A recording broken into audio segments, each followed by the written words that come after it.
me down, man. Now I don't believe in nothing no more. I'm going to law school. No!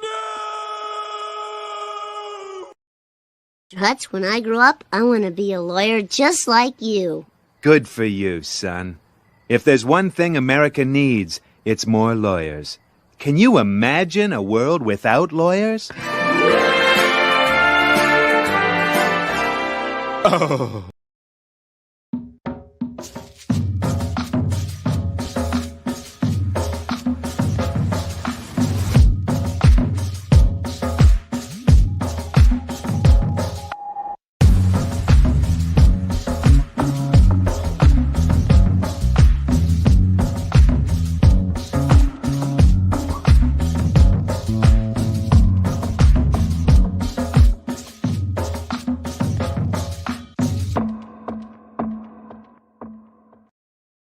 What's going on, everyone? It's Nina Infinity. Welcome to my channel on this Wednesday night where I will be breaking the narrative with a new friend, Uncivil Law, Kurt from Uncivil Law. And here he is. He's here. He's not gay or late like Nick is usually. I know. You know, we got to get that man a watch. We do. We really do. I mean, it's just, it's one. Some I wonder kind if he's of late dermal to implant court. to tell him the time, maybe. Like, I wonder if he's ever late to court. And he's like, oh no, I'm not late. I'm just showing up when it's like the Gary thing from Lord of the Rings. A wizard arrives precisely when he means to. Yeah. I think that's Nick's deal. But Kurt, I'm so glad you're here tonight. How are you? I'm doing relatively well this evening. And how are you doing today? I'm good too. I'm really excited to talk to you because we run in really different circles, and I'm always like really interested in talking to new people and getting to know new people in the YouTube sphere. Even if we run on different circles, we have a lot of different similarities, though. I think in our points of view, because whenever I've watched you on Nick's stream, I've always kind of been like, yeah, that guy's right. Before I knew who you were. I kind of got to know you through obviously Nick's channel, especially when he started doing his Kyle Rittenhouse streams where he had all the different lawyers come through, and you were one of them. So I was like, oh, this guy's cool. So I started to like subscribe to all the different channels, and that's how I got to know you. But please tell everyone here on my channel who you are, what got you into law, and what got you into YouTube. Yeah, so my name is Kurt. I run the channel Uncivil Law. I became interested in law through kind of happenstance. It was something I was always interested in. There's no particular reason I should be. I have no lawyers in my family. You know, it wasn't something that, was particularly important in any way. I found a copy of the Constitution when I was young, like 4th grade. I read it and I thought it was awesome. And that's basically the origin story. I just really, really like the subject matter. That's so really cool. I couldn't tell you why, but I do. So you just like rights and civil liberties. That's not a bad thing. That sounds like a good thing. I think maybe because it's like all one huge, massive logic game. And I kind of like the intellectual work it takes to maintain all the different trees in the if-then tree with all of its different exceptions and stuff. I think it's just, I don't know, interesting. Which is also why, partly, I guess, why I went into computer science as an undergrad. First, because it's a similar field of interest. And then I became an intellectual property lawyer out of that. And I've been doing that for a while, 15 years almost. And I'm looking to shift fields, not sure to do what next, but the YouTube thing I really like because it gives me an opportunity to explore a lot of topics that I wouldn't ever cover on my channel. Like basically nothing on my channel deals with my job. That's a lot because I just don't find my job particularly interesting anymore. Sure. And the stuff, so I basically cover everything else, which I find interesting because I get to learn new things. And then I get to teach people along the way, which is great. Because, it's like I have 1,300 videos on my channel, or at least I did, until it was taken over by the bots. And it might be like 800 now. But whatever, it's some number like that. I was going to ask you about that because when we set this up, that was literally like the time that your channel kind of got taken down, and it was a really weird situation. So tell me about that. Like what happened? I mean, I still don't know exactly what happened, to be honest. I was out at lunch. I think I just gotten a haircut, so it was almost a month ago because I just gotten a haircut. I get a haircut every month. And so I just got a haircut. I was on my way back, stopped over somewhere to get some a sandwich. Nate Brody calls me.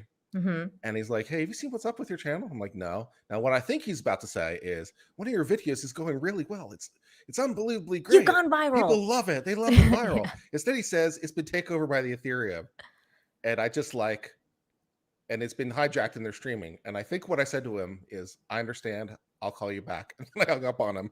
Oh my God. And went home. And when I got home, surely enough, that was the situation. My channel name had been changed to Ethereum, ETH, something.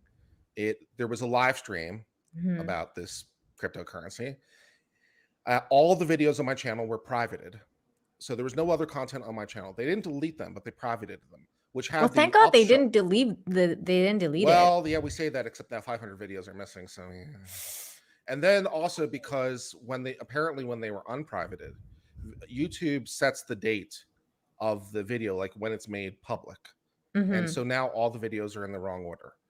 Like everything before 4 weeks ago is in the wrong order. It's all a jumbled nightmare. So not great, but I kept my subs, which was the most important aspect of it. Yeah. So. Yeah. I mean, you got to count your blessings that you even got your channel back. Yeah, a lot of people don't get the channel back. I know. Do you still like not know what happened? Like how did you get hacked? Yeah, I don't know exactly how I got hacked. There was a good video that was produced that suggested that one of the mechanisms might have been that I got an email, a phishing email, we want to sponsor your channel, downloaded some kind of content, clicked on it, hijacked my session cookie. All the browsers have a little cookie on there to remember who you are when you logged in. So they hijacked that cookie so they could impersonate me. I'm like, okay, that seems like a plausible attack vector. I kind of wish in some ways I remember it must have been this piece of software I downloaded or something, but I don't. So I haven't been able to determine exactly how they got in. I can tell you, because there was an article written in October last year, something around that time, that this problem was enough for someone to write an article about, because it happened to enough channels. Wow. And so you knew about the channel this problem 5 months ago, and they still haven't fixed it. Wow, that's terrifying. Like, I mean, it's just terrifying to like think that you do all this work and then all of a sudden somebody hacks your channel and then like, you have nothing left, especially if you don't have sources the way you do to like contact YouTube, Yeah. You good? You good? Yeah, I'm choking on water. It's fine. It's all right. Push through. Be a man, Kurt. I'm just joking. I don't know if I can be a man. I'm not a biologist. Oh, okay. That's fair. That's fair. I mean, I don't know. Well, actually, I do know. Fuck that. I'm a woman through and through, 100%. Definitely, Are you sure? 100%. Like, Okay. I'm not a biologist, but I definitely know I'm a woman. Okay. That's not changing. That's a bold claim. It's so bold. I'm so stunning and brave. I know I'm a woman, and I'm gonna put it out there. I hear your truth. I'm a woman. Hear me roar. But we have some topics to talk about tonight. Well, first of all, have you been keeping up with like the trial of the decade so far? It's day 2. Amber Heard and Johnny Depp. Have you been keeping up? Not particularly. No. It's going to be a slugfest. They've got the actual like underlying issue is so minor. Well, minor. I don't know if minor is the right word. The underlying issue is kind of simple. And the parties, for reasons that escape my attention or understanding, and even more so the judge, who I can't believe is allowing this to go on, is allowing 6 weeks of testimony. I'm like, you've got to be shitting me. One of the nice things about being judge is you get control of your courtroom and courting scheduling. And the parties would be like, we'd like 6 weeks. And I'd be like, how about 2? Because that's your reality now, because, again, but I guess the judge, for whatever reason, they're going to just bring in all this stuff. They're going to just bring in every incident that's ever happened where one of them did anything to the other that could be construed in any possible sense as abusive or mistreatment or whatever. Well, it's interesting that you say that. One time you didn't get me the curly fries. I really wanted the curly fries. It was abused.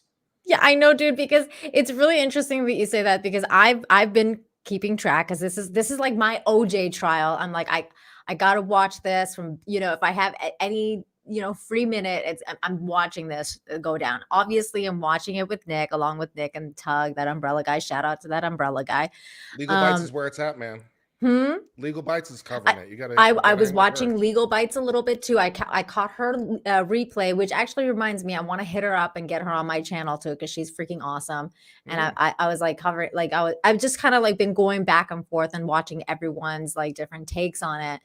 But I was watching today, and obviously the main guy that was, I forget his name, Isaac was on the stand today. He had a really, the guy with the weird background who decided he wanted to zoom with the thing of the casino behind him for some random reason. No, that's the next guy. Okay. And that guy, I wanted to like just like end it. I was like, can we just end this trial right now? Because so Isaac comes on, and he's a childhood friend of Johnny's. He goes into detail about a lot of different things. Obviously, they're grilling this guy. Cross-exam is crazy, but he rips apart the cross-exam. So we're going to actually watch a little bit of that just so you can see what happened. Friend of Donnie. Yeah, like, So, well, not childhood like- friend. No, sorry. Friend for like 42 years, because they were adult friends, okay. but like they've I been was about since. to say, how's this guy relevant? No, he's friends with him since like the 80s. And he's there's a lot of background info. He lived in the apartment at the time of everything going down, and he was a close friend of theirs. He apparently witnessed some of the things that went down, though no violence, but he's witnessed like broken glass and spilled wine and, you know, different things like that, like aftermaths and things like that. It was really interesting witness. But then after that witness, they bring in this weird guy that you're talking about. And he's like on this Zoom call with this weird building in the background. And they're just talking about different footages of the apartment, like the elevator footages and the different footages that they're going to be submitting to the court. And they're going through some of these, and they're the most boring things I've ever witnessed in any trial. It was just mind-numbingly boring. And I was like, this is kind of one of the reasons I didn't go into law, because there's this really fun, amazing aspect of it. And then there's this just deafening boringness of it. And it makes you want to just die on the inside. And that's what happened today in court. Right after this amazing witness, they're like, it just went dead. But here's I actually did save the timestamp on this guy's amazing kind of like ripping apart Amber Heard's story. Nick and them were just like, we were all like just screaming out when he started doing this. And then the funny part too, Kurt, is I was going through this to find this clip. And then all the stupid clips, because I was trying to find the ones that didn't have somebody talk. What am I doing? I just shared my own screen. One of the screens that the things that like no other people, like no commentary videos. They were all of crying, long cry, whatever. I was like, no, I don't want this. Like, so I'm like trying to find it, and I found one from Fox News, and then I just closed it. So of course I have to open it back up. So give me 1 second here. Thankfully, it saved the timestamp. So thank God. Okay, here it is. All right, let's watch this guy. The 3 calls that you testified about, he went straight to bed, right? Went to the couch and laid down. Right. And, Yeah. and he was drunk. Yeah, and he went to sleep. Yeah, he went out. Do you know whether he'd taken any drugs that night? No, you don't know, or no, he didn't take them? Yeah,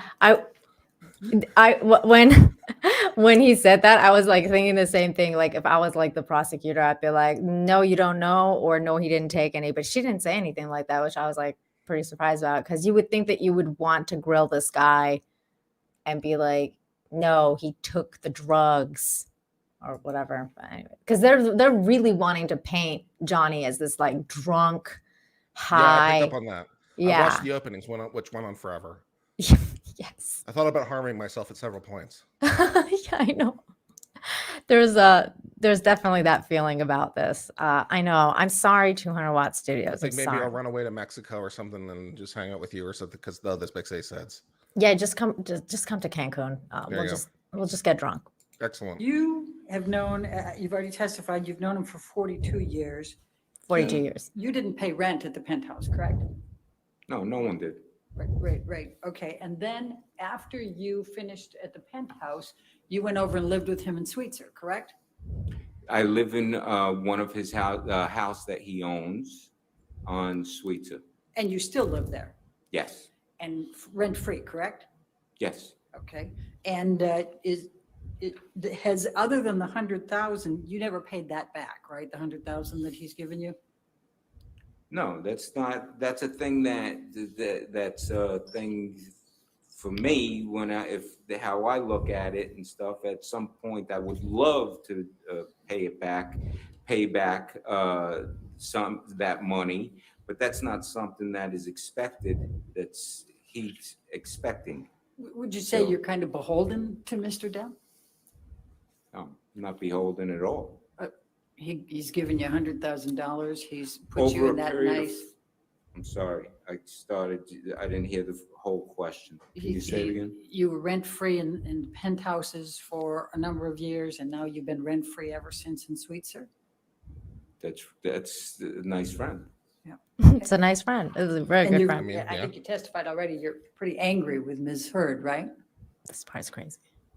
When? I wrote it down that you. Oh, were- about the phony pictures Was- that were taken and put in tabloids, and about the fake narrative, Ooh. and about and the way she's trying to got a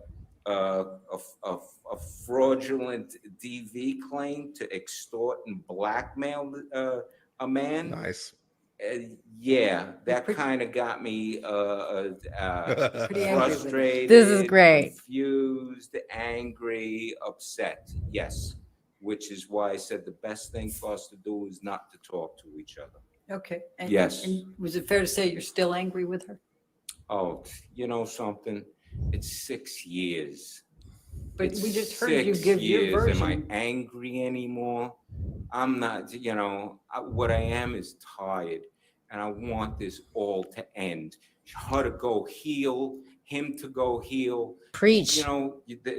So many people have been affected by this malicious lie that she started and she created, Ooh. and it's gone out the door and around the world.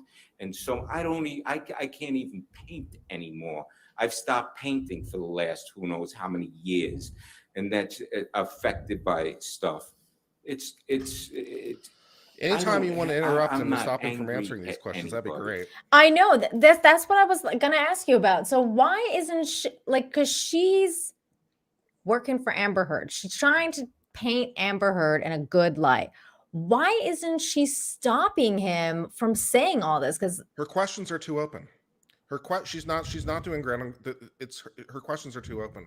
Cross-examination questions should be much tighter, and they should be able to be answered yes, no, ideally.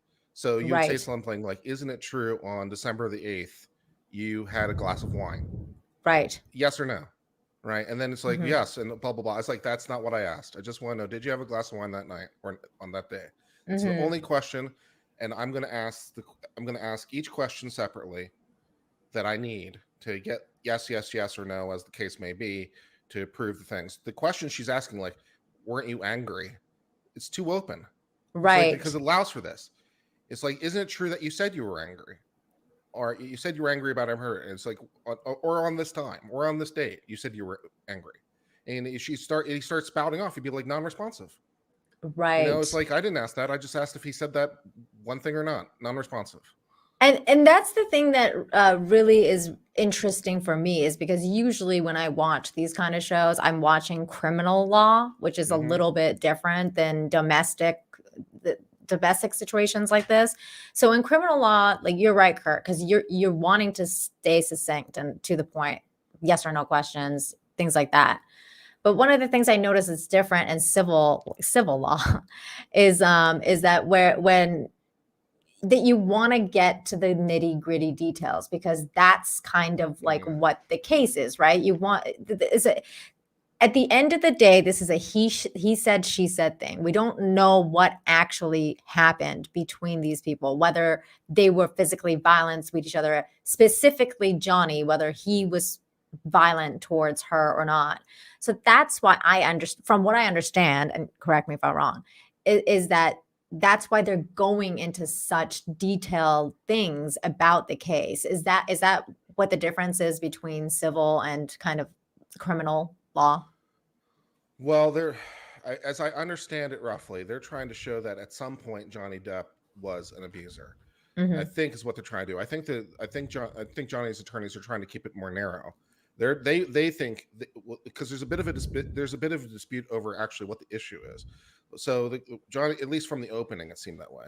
So Johnny's lawyers were talking about this like one event, this May 21st event, and seemed to be saying like that particular event didn't happen, and therefore the statements are defamatory. And Amber Heard's lawyers are saying, no, we just said that she's a victim of domestic abuse. So any domestic abuse will do. So here's the 15 times we want to say that domestic abuse occurred. And so there's a bit of a disagreement over the scope of the thing as part of the reason that they're going into this. That's the issue. But the either way, like the fundamental ideas of direct and cross don't change. In a direct examination is when it's your witness. You call the witness to the stand. It's direct examination. Yes. In direct examination, the witness is the star. Your goal as the attorney is to get the hell out of the way. The questions are open-ended. They allow for stories. The questions will be like, tell me what happened the night of December 13th. And then he'll talk for a while. And he'll say something, blah, blah, blah. And that's when we decide to go to dinner. What happened at dinner? Right? It's just like, give me the next piece of the story. And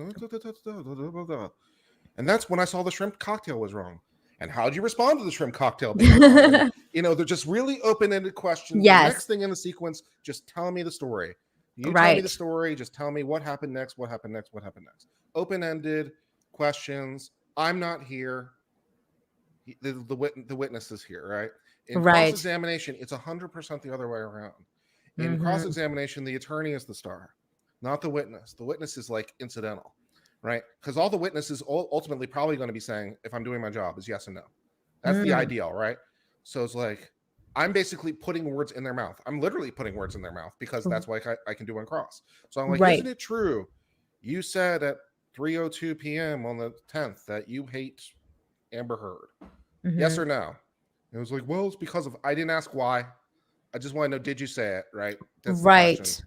And so just yes, no, yes, no, yes, no. The fact that she's not saying like, not responsive. That's not my question. My question is simply this. I will keep asking it till you answer the question. We can, asked and answered only applies once you actually answer my question. I can keep doing this. This can take a while. It could take as long as you want it to take until I get a damn answer to my question.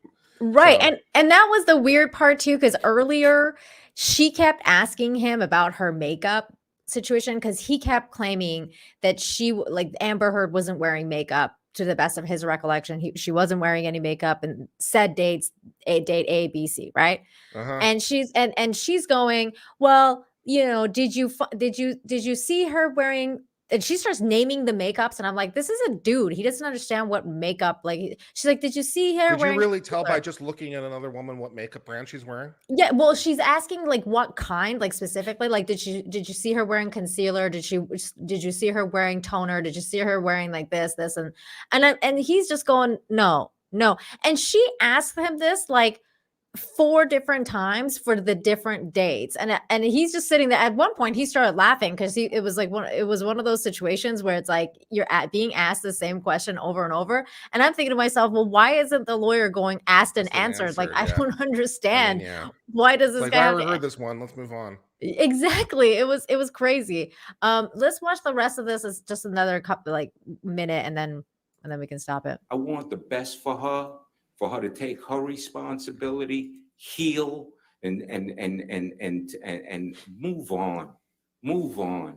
And for John, his family has been completely wrecked by all of this stuff, and it's not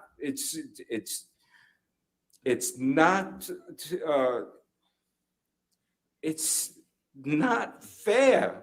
It's not right what she did and what happened for so many people to get affected from this. It's insane. And Mr. Baruch, how this happened.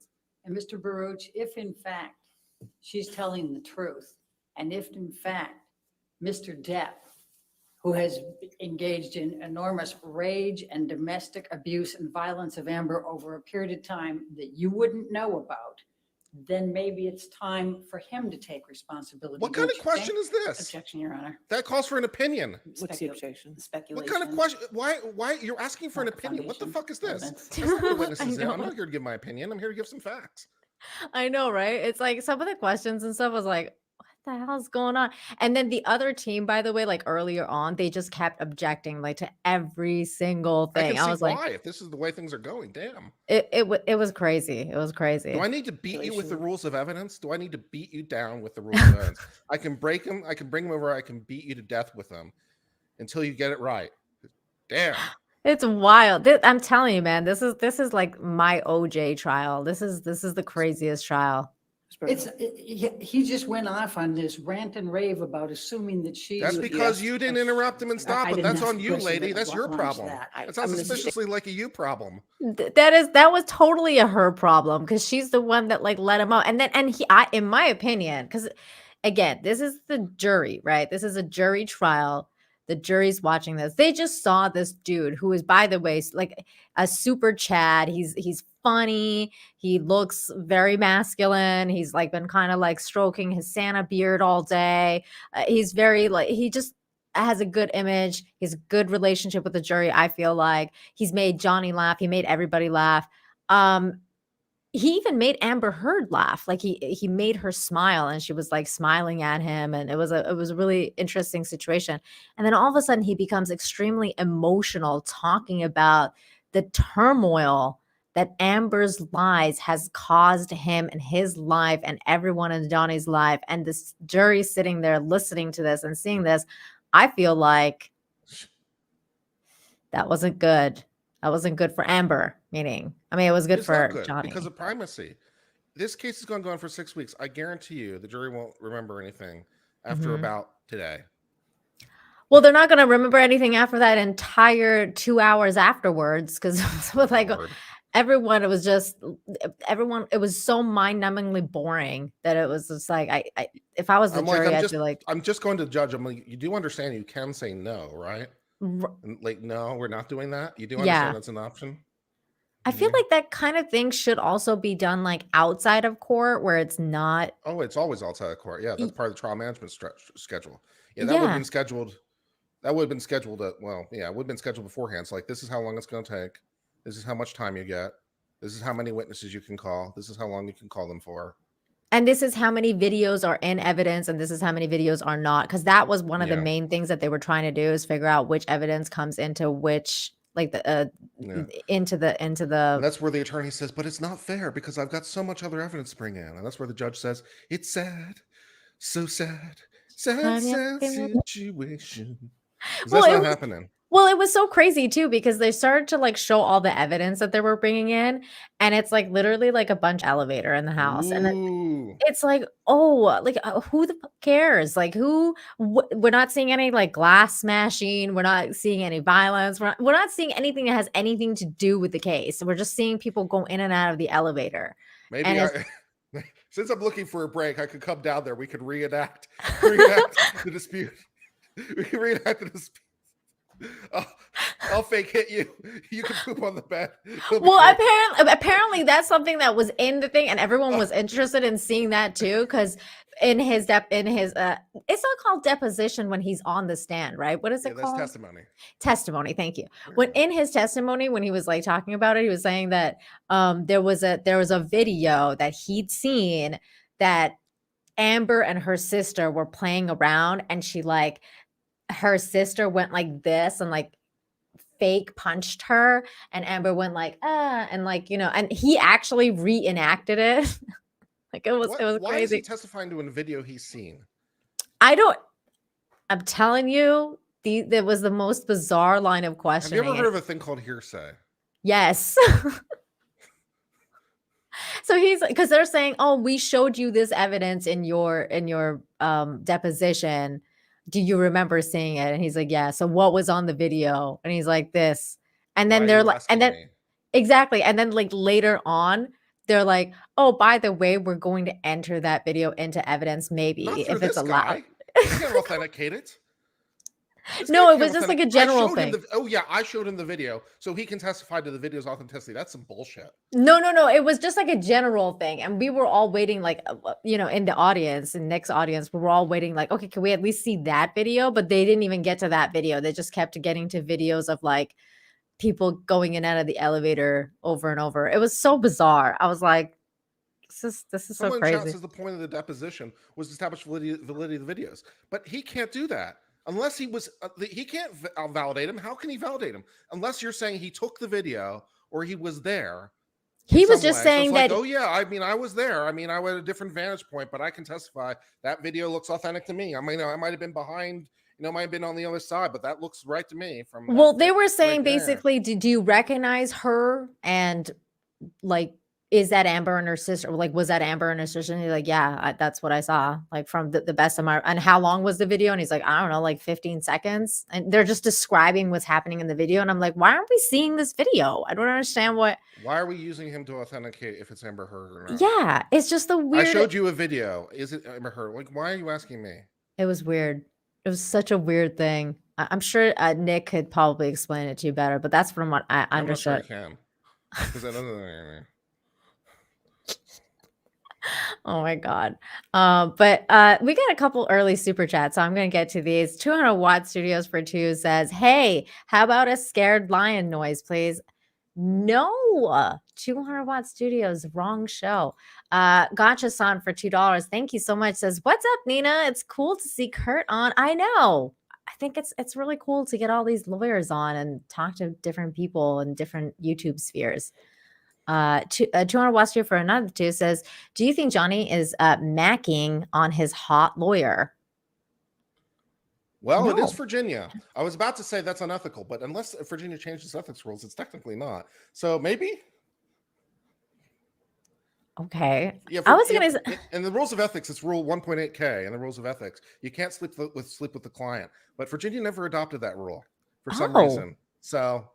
Yeah. So they like sleeping with their clients. Okay. But I was going to say no, simply because if I was Johnny, I would never want to be with another woman ever again after this situation.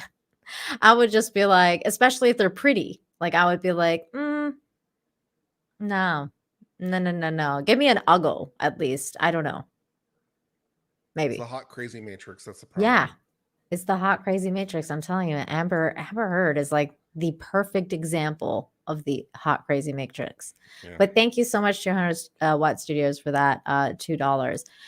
So moving on from the trial that is going to be, like I said, the next OJ trial. I think it's a wasteland, and I encourage you to save yourself. I don't know that watching it is good for your or literally anyone else's health. I'm going to check in from Legal Bites from time to time to make sure she's not gone completely insane. I'm already planning an intervention at some point. I'm going to have to go to her house and kick down her door or something to stop her from watching it for her own sake, because I think it's going to drive her crazy. It's addictive. I got to get her on because I'm sure you should get her on now while she's still cheery and lucid. Yeah, until when she breaks. I know, right? She and I will have like a lot to talk about. I don't know what it is. Maybe it's because we're women and it's like we're obsessed with celebrities, but it's just this is crazy. I think there's going to be movies made of this. I already talked about this on my other show, Toxic Femme, with Tom from Midnight's Edge. And he thinks Margot Robbie would be a good cast for Amber Heard. Who do you think would play Amber Heard and Johnny Depp in the reenactment or in the movie version of this? I'm a good actor. What actual actor? Hey, I can't get that card. Don't hate. Do you have acting experience? I have improv. Really? Yeah. How long have you done improv for? I did it for like 2 years before I moved to Austin, and then the world shut down. So yeah, that was a problem. I like improv. Improv is fun. Yeah. Well, I don't know. It's like pretend. I like playing make believe. It's fun. 100 like hype. Yay. Thanks everybody. Keep doing it. Keep slapping the like Will Smith. Yeah. Meanwhile, I'm interested in like what the Supreme Court is going to be doing on any number of issues, or You know, You actual got legal development, things that might matter in some way, what the Biden administration is doing. sure. 8.5% inflation number that was just announced. You got that new judge. I did, yeah. Oh, yeah, the new judge, Judge Jackson, who will be She's not a sworn in biologist. July. Yeah. That'll be exciting. Yeah. Although Justice Breyer's questions drive me incredibly crazy, so I'm kind of looking forward to anything new. Justice Breyer drives me a little bit batty. His questions go on forever, and sometimes I lose the will to live listening to him. So I'm hoping it won't be so bad. Court sometimes does that. John Burns, thank you so much for the $5.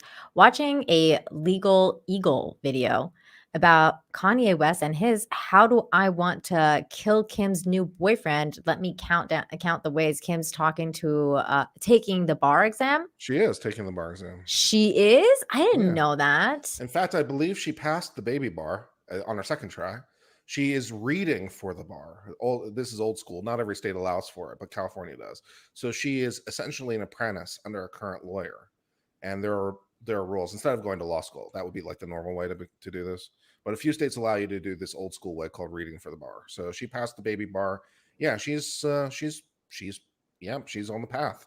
Wow, I didn't know that. That's great. That's like bimbo energy. I love it because Kim Kardashian is like, most people don't think she's the smartest person, smartest bulb in the drawer, but I think she's like a bimbo, like she has that bimbo energy where she's actually really smart and intelligent, but she likes to, put off the fact that she's not. It's kind of like what Brittany Venti talks about. I don't know if you're familiar with Brittany Venti and the whole bimbo ideology.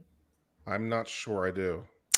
It's basically what I just explained. Like women who like to pretend that they're not. Stephanie, smart. my modded me. Apparently, they did add the rule in about not sleeping with the client.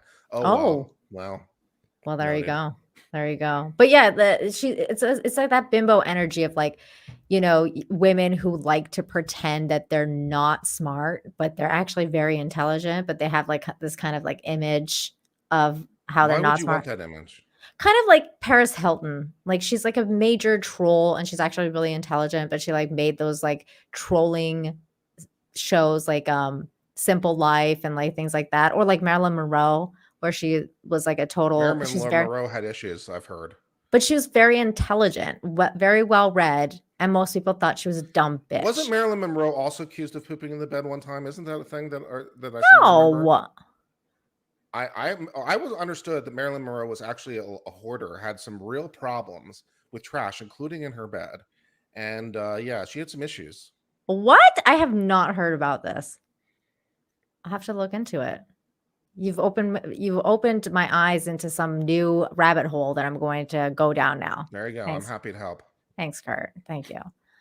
She's like my idol. Thank you so much for ruining that. Okay. 201 Watt Studios for 5 says Ezra Miller has been cast as Amber Heard in the Lifetime film of the case. Oh my God. God damn it, 200 Watt Studios. I hate Ezra Miller so much. Do you know Ezra Miller? No. He's the guy that plays the Flash in the new Flash movies, and also he has major problems. Recently, he attacked a bunch of people in Hawaii in a hostel at first, in a karaoke bar. He attacked them. He got extremely drunk and attacked a bunch of people, and then went to jail. They bailed him out. Later that night, he went and home invaded them in the hostel and like stole their stuff.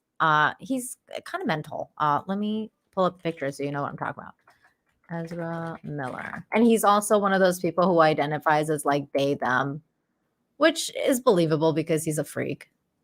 Here we go. Ezra Miller. God. He also got famous for previously choking a bitch, where he was like, "You want to fight?" And he like choked this chick.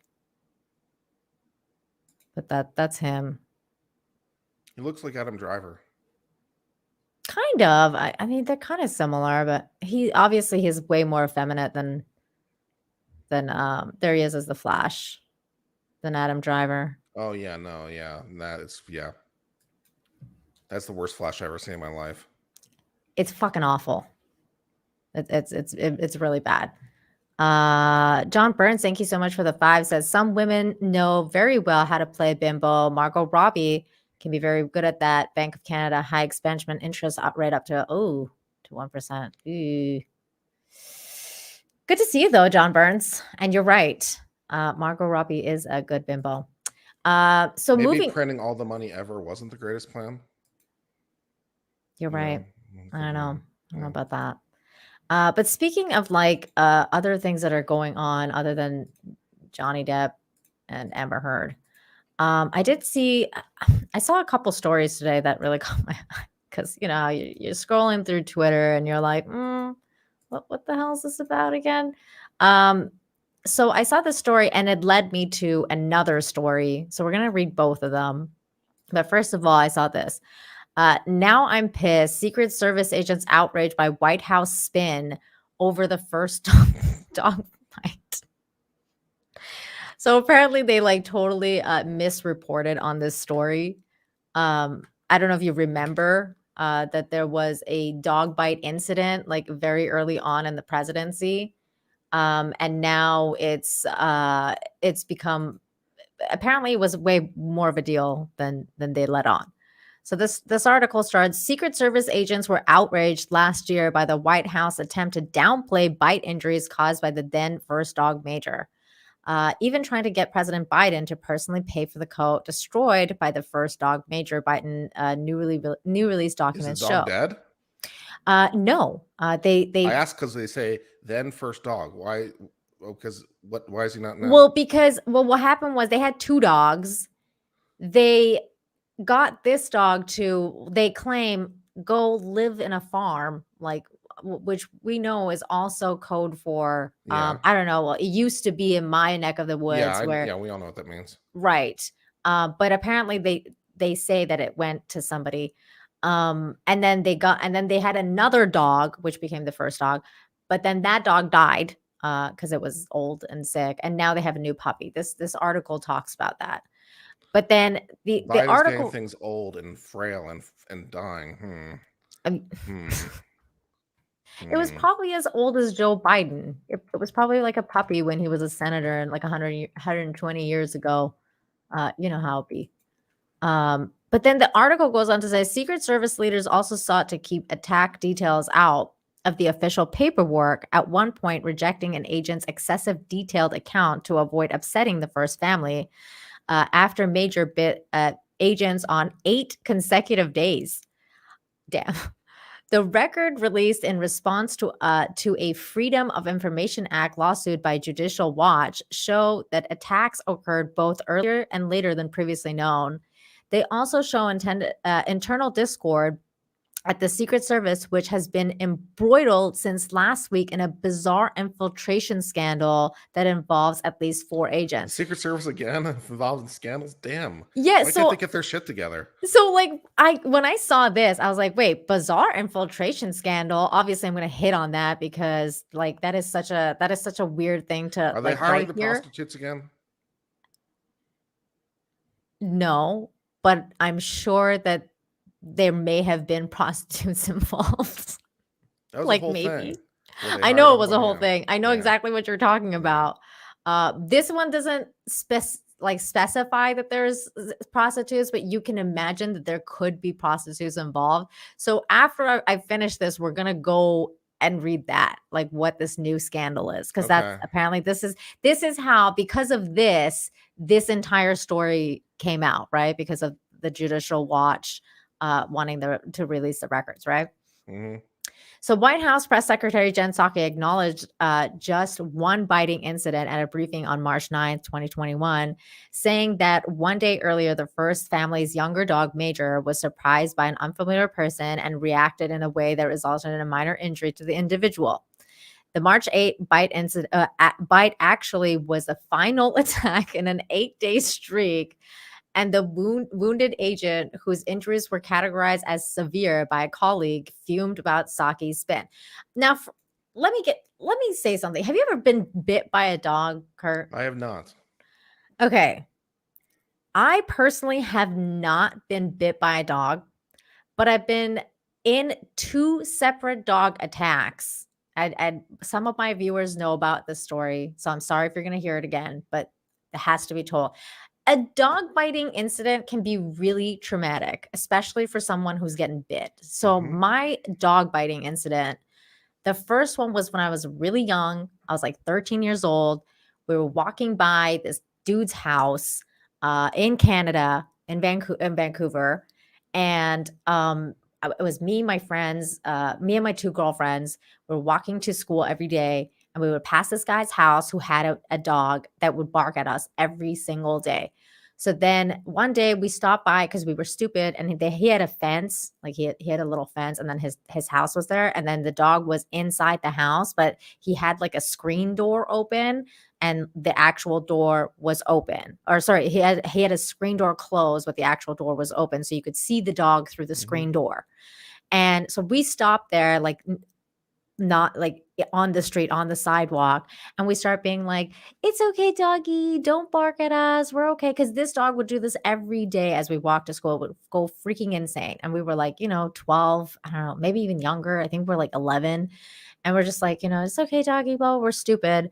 And as we're like talking to the dog, trying to calm it down, the guy walks by, sees that the dog is barking at us, and opens the screen door, and the dog runs right at us. And so we boot it. I mean, I didn't even look back, but we boot it. And I climbed this like kind of like flower garden next to this apartment to save myself. And my friend behind me wasn't so lucky, and the dog got her like on the leg.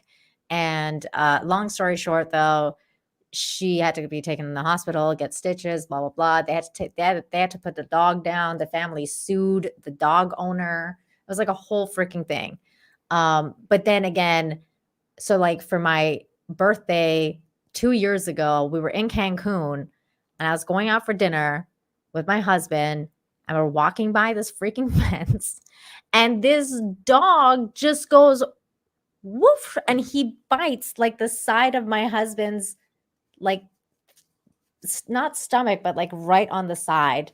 And he just like he grazes him though, so he doesn't actually like plant the bite marks in, but he just kind of like nicks them. And it was still like a bite mark. And it was fucking terrifying. And then we had to take him to like the hospital. I was like emptying like iodine all over him because I was like, you're not getting rabies on my watch. And it was pretty intense. But this guy, this Secret Service guy, has gotten bit 8 times. That is crazy, Kurt. Don't you think that's crazy? What would you do if you worked for POTUS and you got bit 8 times? Well, I mean, technically, the way it's written, just as the dog attacked on 8 Day Street. Not that this is the same agent, but either way, I'd be grumpy. It would be a really crazy situation. I feel like I would be just absolutely livid. And then they don't even want this disclosed. This is such a bizarre cover-up story. It's like, why are you protecting a dog? Like, I don't understand. It's like, who cares that the dog bit the guy? So then the article goes on. The March 8 bite actually was the first, or sorry, we read that. No, I didn't surprise the dog doing my job by being at redacted, as the press secretary just said. Now I'm pissed, the agent wrote to a coworker. The colleague replied, shake my head. Hope you didn't get hurt. Bad. Another message written by unknown Secret Service employee refers to the photos of the bite area and said the injury cannot be described in any other term than severe. The incident occurred around 7 a.m. on March 8th as the agent was on the second floor White House residential area and the First Lady Joe Biden. Without warning or provocation, Major barked loudly at the agent and charged is how a newly released, heavily redacted incident report describes what really happened. They're still redacting everything too.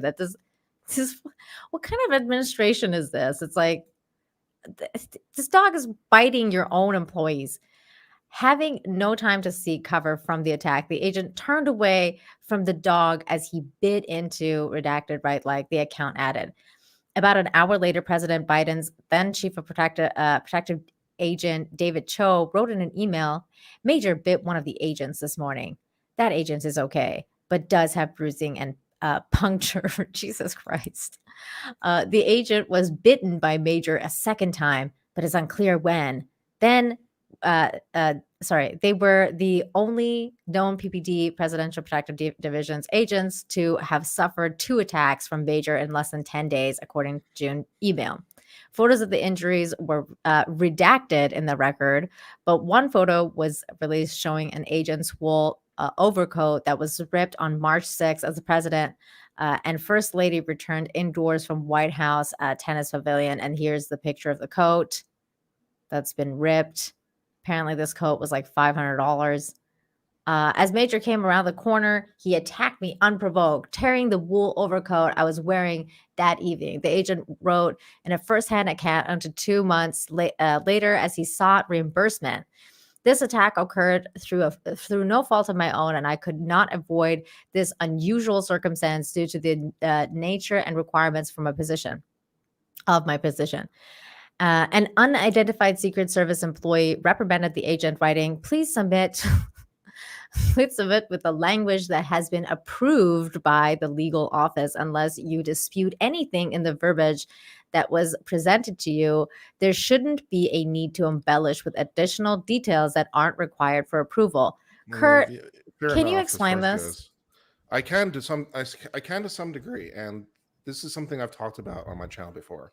So the First Amendment protects the speaker, and then the question becomes who's the speaker. And the reason you ask that, for example, is like in your job as the employer. Like if you're speaking on behalf of the company, right? The company is the speaker. It's like it's not you who's speaking, it's the company who's speaking, right? And so the same thing happens with the government, by the way. And I've covered cases on my channel where government employees were fired because of things they said or did. And then they try to claim First Amendment, and the courts say no, because often the answer is because you weren't. Technically, it's like you weren't speaking, right? You were acting in your official capacity. So if they're submitting an official form as part of their job to their superior or whatever, and legal says, okay, here's the language to use, and he's like, I don't want to use other language. Well, from a purely legal perspective, the answer is probably too bad, because he is the agent of the government, right? And the government is telling him how to communicate in the course of his job function. So the government is telling itself how to speak. And the government has the right to tell itself how to speak, just like any other employer does. So the First Amendment interests here are not what people might think they are. And incidentally, for what it's worth, this can also to some degree extend even outside the job for certain governmental employees based on some factors we don't have to get into. So what I'm understanding, what I'm reading here, is that for the purposes of this reimbursement, legal is saying, here's what you need to submit, right? You just need to submit these details. This will be fine. And he wants to submit additional details. And legal's over here like, but you don't need to. And it doesn't help because we just need to check these boxes, right? So that's what I'm understanding, to be honest. And from a purely legal perspective, that's probably correct. So I mean, there's an answer you didn't expect, probably. No, I mean, no, it makes sense. What you're saying makes sense. It doesn't sound good because it makes sense in a way, but at the same time, it's like, because it just shows to me that this administration is so not transparent, that they're trying to hide a dog bite incident. I mean, you would think that this is something that they would be kind of transparent about. Like, who cares that there's other details or whatever? Like, there was an incident, a dog bit someone, it's not that big of a deal. It's not like, I don't know. It's just weird that they're trying to hide it. And it goes to show the this sign. next line where it's like, well, if you want to submit a separate memo to memorialize, fine. So they're not even denying his ability to memorialize it. Right. So, which incidentally, as I said, they might very well be able to do, because if he's writing a memo in his official capacity to someone else in their official capacity, it's the government talking to the government, and the government can choose how it speaks.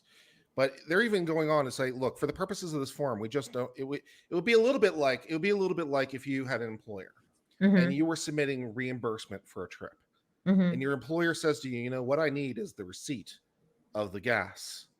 What I need is the receipt of the plane ticket. And then you said, okay, I'm going to submit a 18-page form that goes into detail. all the things about my trip for my gas. Here's all the reasons, all the things, all the steps I went through. And they're like, why?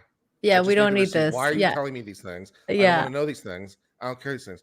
It was a cold, rainy day when I decided that I needed that gas. I Do you- searched long and hard for a gas station and finally found one that seemed to my needs. Well, At do the you store, they think didn't it's have the Doritos I sought, which made me very sad. It's like, just the receipt, we'll be fine. So I'm more sympathetic to this than you might initially expect. No, that's interesting. Do you think though it's because that like maybe that this guy wanted to sue the government or like the Secret Service for this happening to him, and then they're like, well, you're not like we're not really liable for this, or are they? Like, can he sue for being bit by a dog? Well, it's on the job injury, and so there's rules for that. That would apply because he was bitten in the course of his employment. So that's an on-the-job injury. So, I mean, if he's not made whole, then maybe. Yeah, but I would have a hard time believing that he's not going to be made whole and the injuries won't, yeah. Right. And also you would think because the Secret Service, usually when they sign up, they're signing up to like kind of like, I don't know, take a bullet for the president. Isn't that kind of like that's their job, to risk life and limb for Yeah, at least in the part. first family? Right. So in this case, unfortunately, the injury is coming from the first family. From the first family dog. It's just an ironic situation where you have the actual dog of the president be a dick and start biting And the everybody. agent only withdrew the request, saying his first family should have to pay for damage rather than Secret Service. Yes. That sounds a little bit bullshit because again, he's injured in the scope of his job, and so that doesn't really make sense. Yeah, that's what I was gonna read next. That he did say that. But yeah, so that's the story. What are you gonna do? Sue Joe Biden in his personal capacity for the dog bite? Try and get him. He's like, it's unclear if the president Biden paid for the coat, which was valued at more than $500. Psaki did not respond to the post request, obviously for comments, blah blah blah. But yeah, so that's pretty much what happened. Okay. Crazy story, right? Freaking dogs. Dumb. Are you a dog owner? I'm not a dog owner. Do you have pets? I do not have any pets. I have a cat. I like cats. I mean, I like dogs too, but I'm a cat person for the most part. Yeah. Do you have a preference? Dogs for sure. Oh yeah. Dogs for days. Yeah, I'm a strong dog guy. Awesome. Cats can go off into a river and die or something. Oh my god, get out. I'm just joking. No. I love all animals. In fact, on my channel, on Fridays, I usually trying to balance this show out by doing this thing called Good News Fridays, like Infinite Hope. The show is called Infinite Hope, where we sit around and watch animal videos at the end of the show after I talk about good news and things that happen in the world that are, just bring some hope back into your life. And one of the things that we watch sometimes is turtle sex videos, because sometimes apparently turtles have sex. I would think. Yeah, and that's a big thing on my channel is okay. Yeah, that's why there's turtle sex emojis on my channel as well. Here is let me show you what video I'm talking about. Now, is it only here. Turtles? Is it tortoises? Is it other No, things, the reptile kingdom? Tortoises are weird because they're giant and they make really weird noises. This is the turtles. So that's it's funny. It's an ongoing joke now on this channel. It's the turtles. It's all about the turtles. That's why you had 200 Watt Studios come in and ask me about that lion animal noise, because let's just say things get really weird on that Infinite Hope show sometimes. And I make animal videos apparently noises. So it's next weird. time I come on, I'll try to do some research and come on with some videos of the turtle sex to add to your collection. Oh my god, somebody sent me a tortoise, like those giant ones that are doing it.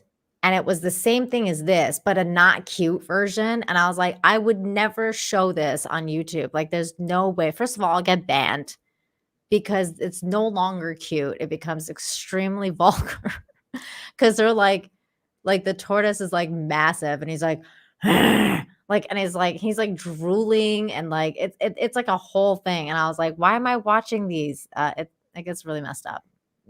Don't go down a rabbit hole, Kurt. I promise you, it's nothing good. It's nothing good on the other side. But going from that, what a weird transition to that other story about the weird Secret Service people doing sketchy ass shit. Was this article? So Secret Service agents in Biden detail reportedly part of a bribery scheme. Secret Service agents assigned to security detail on President Biden's and Vice President Kamala Harris, we all know she's the real president. I mean, come on, are involved in a bizarre. Wait, actually, let me ask you this: how conspiracy theory oriented are you? Because I kind of think that Obama's running the show right now. Who do you think is actually running the show? Because we all know Biden's not running the show. I mean, have you seen the guy? He can barely stand. Who do you think is running the show? The staff is running the show. Okay, so but who are they taking like the orders from? Kamala, Obama, or Joe, or Jill? I mean, the most logical person would be the chief of staff. So you think it's the chief of staff? Yeah, that would be yeah. Okay. All right. Wait, who's that again? I don't know off the top of my head. Okay, the chief of staff can be quite a powerful position. So. Oh yeah, that's the guy that quit recently. Yeah. He quit like really recently. I remember. I forget the new. I don't know if they have a replacement yet. Maybe it's the deputy chief of staff who's staging a coup from the inside. Ooh, see, you're getting. That's interesting. Yeah, the second gentleman, Doug Emhoff's chief of staff, depart. Oh my God.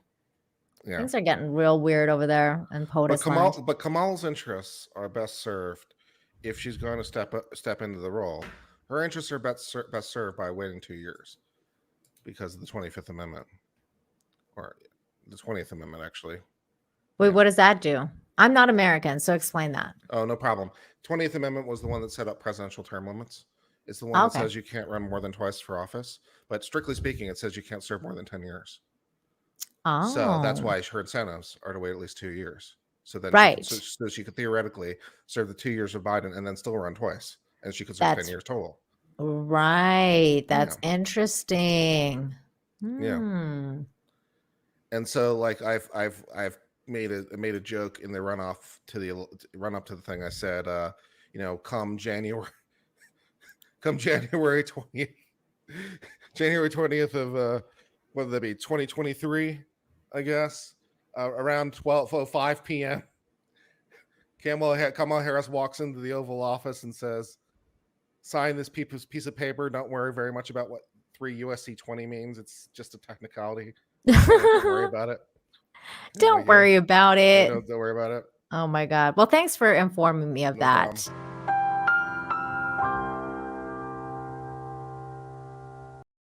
I love educational shows. Yeah, no problem. So then here we go. So they're this bizarre bribery infiltration scheme operated by a pair of phony federal agents, according to a new report. At least 4 Secret Service members were compromised by alleged conspirators Arian Tahir. We're just going to say Arian T. And Haider Ali. According to a Friday filing by federal prosecutors, the feds say that Ali boasted links to Pakistani powerful inter-service intelligence spy agency, and his passport indicated recent trips to Iran and Pakistan. By the way, I'm Persian, so this was like an immediate like attention grabber for me. I was like, "Ooh, Iran? What?" Prosecutors say one compromised Secret Service agent was assigned to First Lady Joe Biden. Security detail. Real Clear Politics reported Friday that members of the president and Harris's detail were also implicated. Secret Service agents typically rotate through the different details over time, and it's unclear whom the agents were assigned to protect when FBI agents raided a Southeast DC apartment building late Wednesday and arrested T and Ali. The precise aim of the men is not yet clear, but unnerving details are emerging. So this is one of the dudes. I think this is Ali. This is Haider Ali, and then this is the other guy. Actually, where's this picture? Here it is. This is Aryan Taherzadeh or whatever his name is, and this is some of the stuff that they've confiscated. Wait, let's go back up. No, we're good. So they operated out of 5 units of a ritzy apartment building in DC's Navy Yard neighborhood, allegedly told their targets that they were working to covert investigations into last year's Capitol riots. Please. As well as doing undercover anti-gang work. They claim to be special agents at the Department of Homeland Security's non-existent U.S. Special Police Investigation Unit. These guys literally took the Secret Service agents for a ride, it seems. Like they just kind of like, I don't know, trolled everybody. Like I don't understand how. The fact that they said they were from the U.S. Special Police Investigation Unit, they didn't look into it is concerning. That's extremely concerning. Like how who's running the show over there? Yeah. The men piled Secret Service agents plus at least one Department of Homeland Security officials with gifts and free rent, and even shot one of their applicants to the phony unit with airsoft rifle to evaluate the pain and tolerance reaction. That's insane. That's crazy that they actually shot at someone to do this. According to the court documents. Taherzadeh, who is not allowed to possess guns due to a 2013 domestic violence conviction, blabbed to interrogators. What did we tell you about Miranda? What did we tell you about invoking your right to remain silent? Do we really have to have this discussion again? Don't talk to the police. Don't blab to the investigators. Why do I have to keep reminding you of this? And have a lawyer present. Don't speak. Don't speak. God, these people. What's it called? Domestic violence. By the way, I hate that he was like into domestic violence. I was talking to my husband about this. This is like such a Persian thing. It's like all of a sudden he's like a wife beater too. Apparently, that's fucking bullshit. What do you mean it's such a Persian thing? Because like it's a stigma about Persian people and how they're like wife beaters. And I'm like, great, this fucking guy. God damn it, it just fits everything. Babbled to the interrogators after being busted this week, according to the Friday filing, requested that he and Ali be held pending trial. So this guy's already like freaking just singing like a fucking canary. What an idiot. And then the men allegedly gained access codes to all units in the building and claimed to be able to surveil residents' cell phones. Many journalists, government workers, and members of Congress live either in their building or nearby. Taherzadeh stated what that Ali. What building are they referring to? The Navy building. Whatever this building is, it's this building that operated in a high-end apartment building in DC's Navy Yard neighborhood. Okay, yeah, I don't know that building. So many journalists, the men allegedly gained access codes to all the units in the building and claimed to be able to surveil residents' cell phones. Many journalists, government workers, and members of Congress live either in the building or nearby. Taherzadeh stated that Ali had obtained the electronic access codes and a list of all the tenants in the apartment complex. Taherzadeh further stated that Ali was the individual that funded most of their day-to-day operations, but Taherzadeh did not know the source of the funds, the new filing says. Authorities say they seized guns, sniper scopes, a drone, police lights, protective vests, gas masks, breach equipment, law enforcement insignia, and equipment to make fake IDs. That's good. God damn. Like, how is this even I can't believe this is crazy. This is such a crazy story. The scandal is likely to reverberate in Washington as additional details emerge. Years of aggressive oversight by Congress followed the 2012 scandal involving a secret agents who cavorted with prostitutes during a trip to Colombia by then President Barack Obama. That's what you were talking about, this prostitution situation, which I think could have also been involved in this. I mean, who knows? They were giving out money, guns, all sorts of shit. I could see them giving out prostitutes too. Why not? You know, I don't know. I can see it. Maybe some Russian ones, Russian mail order brides. Who fucking knows? You know, not for nothing, but there are like gift giving rules within the rules of ethics for federal agents or federal employees more generally about accepting gifts.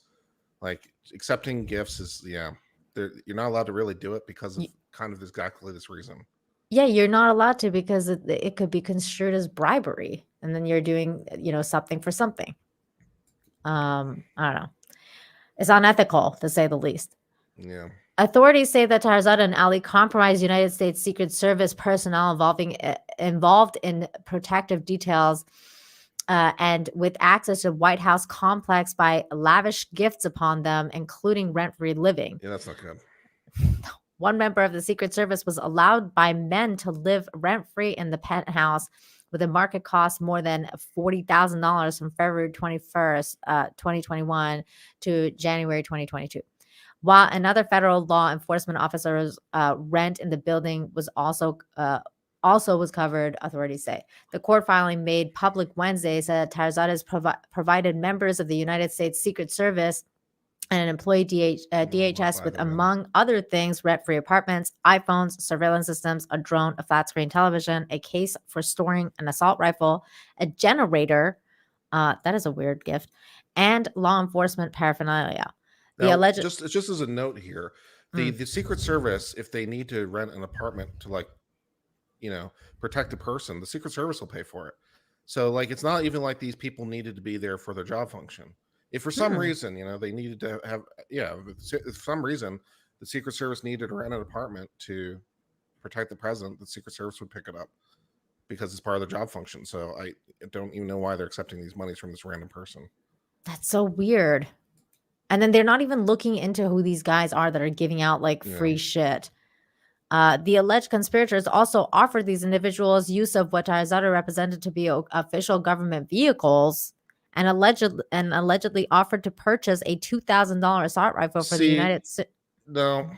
Again, if you need a $2,000 assault rifle for your job, the Secret Service will just buy you one. Yeah, won't they just provide buy an assault rifle? Yeah. It's the Secret Service. I don't understand. Don't they have their own They definitely have those things, yes. So it's why are you buying me a assault rifle? Why instead of the Secret Service buying it for me? It's so bizarre. It's one of the most bizarre things I've ever read. Yeah.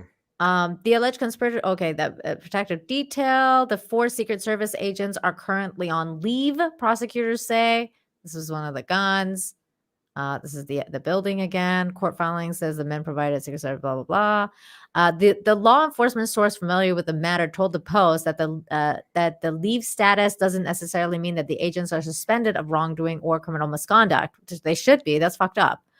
At this point in time, there's no indication that Secret Service personnel were involved in criminal activity. They're taking bribes. The fuck?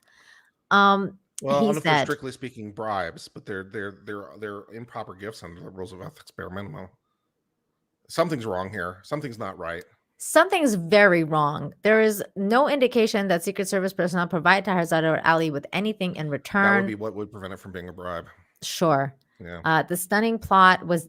This is the most bizarre part. The stunning plot was detected by chance when someone assaulted a mail carrier, and building residents told U.S. postal inspectors they should consult with Tarzada and Ali. The post inspector grew suspicious and informed the DHS Inspector General office, which in turn alerted the FBI. The postal what a inspectors weird kick story. Ass, man. They can sometimes fuck up your world. That is so crazy, right? Yeah. I mean, sometimes the most bizarre things happen. Yeah. Stranger things have happened. Yeah. So that was that was a rabbit hole I did not expect to go down when I clicked on that dog article, though. Biden's dog biting people led to this. I was like, what? Okay. That's great, I guess. If memory serves correctly, I think the gift giving limit is something like $15 under the federal rules of ethics. It's not very much. So yeah, here's a cup of coffee. Accepting $40,000 an apartment, you're a little bit beyond the scope. And a car. Yeah. And TVs and guns. I don't know. That's a lot of shit. Yeah. Thank you so much for the $5. Ultra Maximus says, Nina, thanks for making my day on Twitter with a follow. Oh, hey, no problem. We'll add Isaac Baruch's Instagram account with paintings in chat. Not safe for stream. LOL. Okay. Well, thanks for that $5. 200 Walk Studio for 2 says Monroe had lots of trash in her bed. JFK, Brent. You stop it. 200 Watt Studios. John Burns for 5 says, remember in Airplane when the guy comes to pick up Kramer, the Kramer's dog keeps jumping up on the guys sent to pick him up. Funny scene. Wait, what? I love Airplane. That was a great movie. Do you like that movie? It's fine. Yeah, it's a good movie. Is What that the one with movie? Leslie Nielsen in it? Yeah. Leslie Yeah. Nielsen kicks ass. I love that Leslie Nielsen. I miss him a lot. Naked Gun was one of my favorite movies growing up. What is your current what have you seen recently that you've really enjoyed? Anything specific? Oh no, I got rid of my Netflix account quite a while ago. Actually, from Cuties. I dumped The it because Cuties of thing? Cuties. I dumped it. Sure. Sure. I watch a lot of YouTube these days, so not as much movies or TV. I'm trying to think what I've watched recently. I was actually rewatching The West Wing randomly, so I was enjoying that. That's cool. West Wing. I've never seen it, but It's a good show. It's very idealized, but that's okay, you know. So it's an Yeah. idealized democratic administration, and it's interesting. Have you ever and it's seen well run- Veep? It's well written. I'm sorry. Have you ever seen Veep? No, but I've heard tell. Yeah, I've heard of it. I've heard really good things about it. But I don't know. I thought it might be up your alley because it's like political comedy. My in a favorite way. movie of all time is Thank You for Smoking. Thank You for Smoking. I don't know if I've Great seen movie. that. Let me look it up. Aaron Eckhart, fantastic.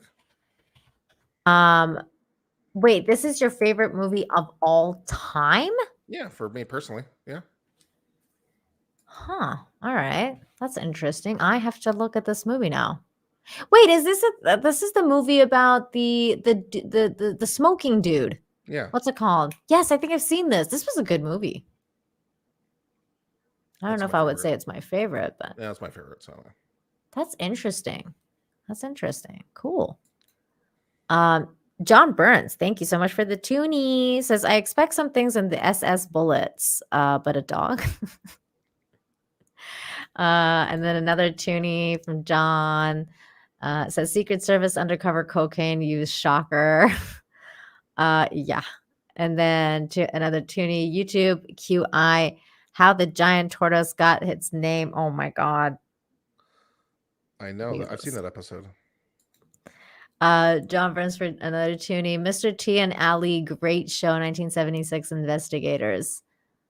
I don't think I ever saw that. Did you see that? No. I was also thinking because I also rewatched The Warriors, 1979. Did you see that one? No. That's an interesting one. The Warriors? Yeah, it's an interesting little kind of movie.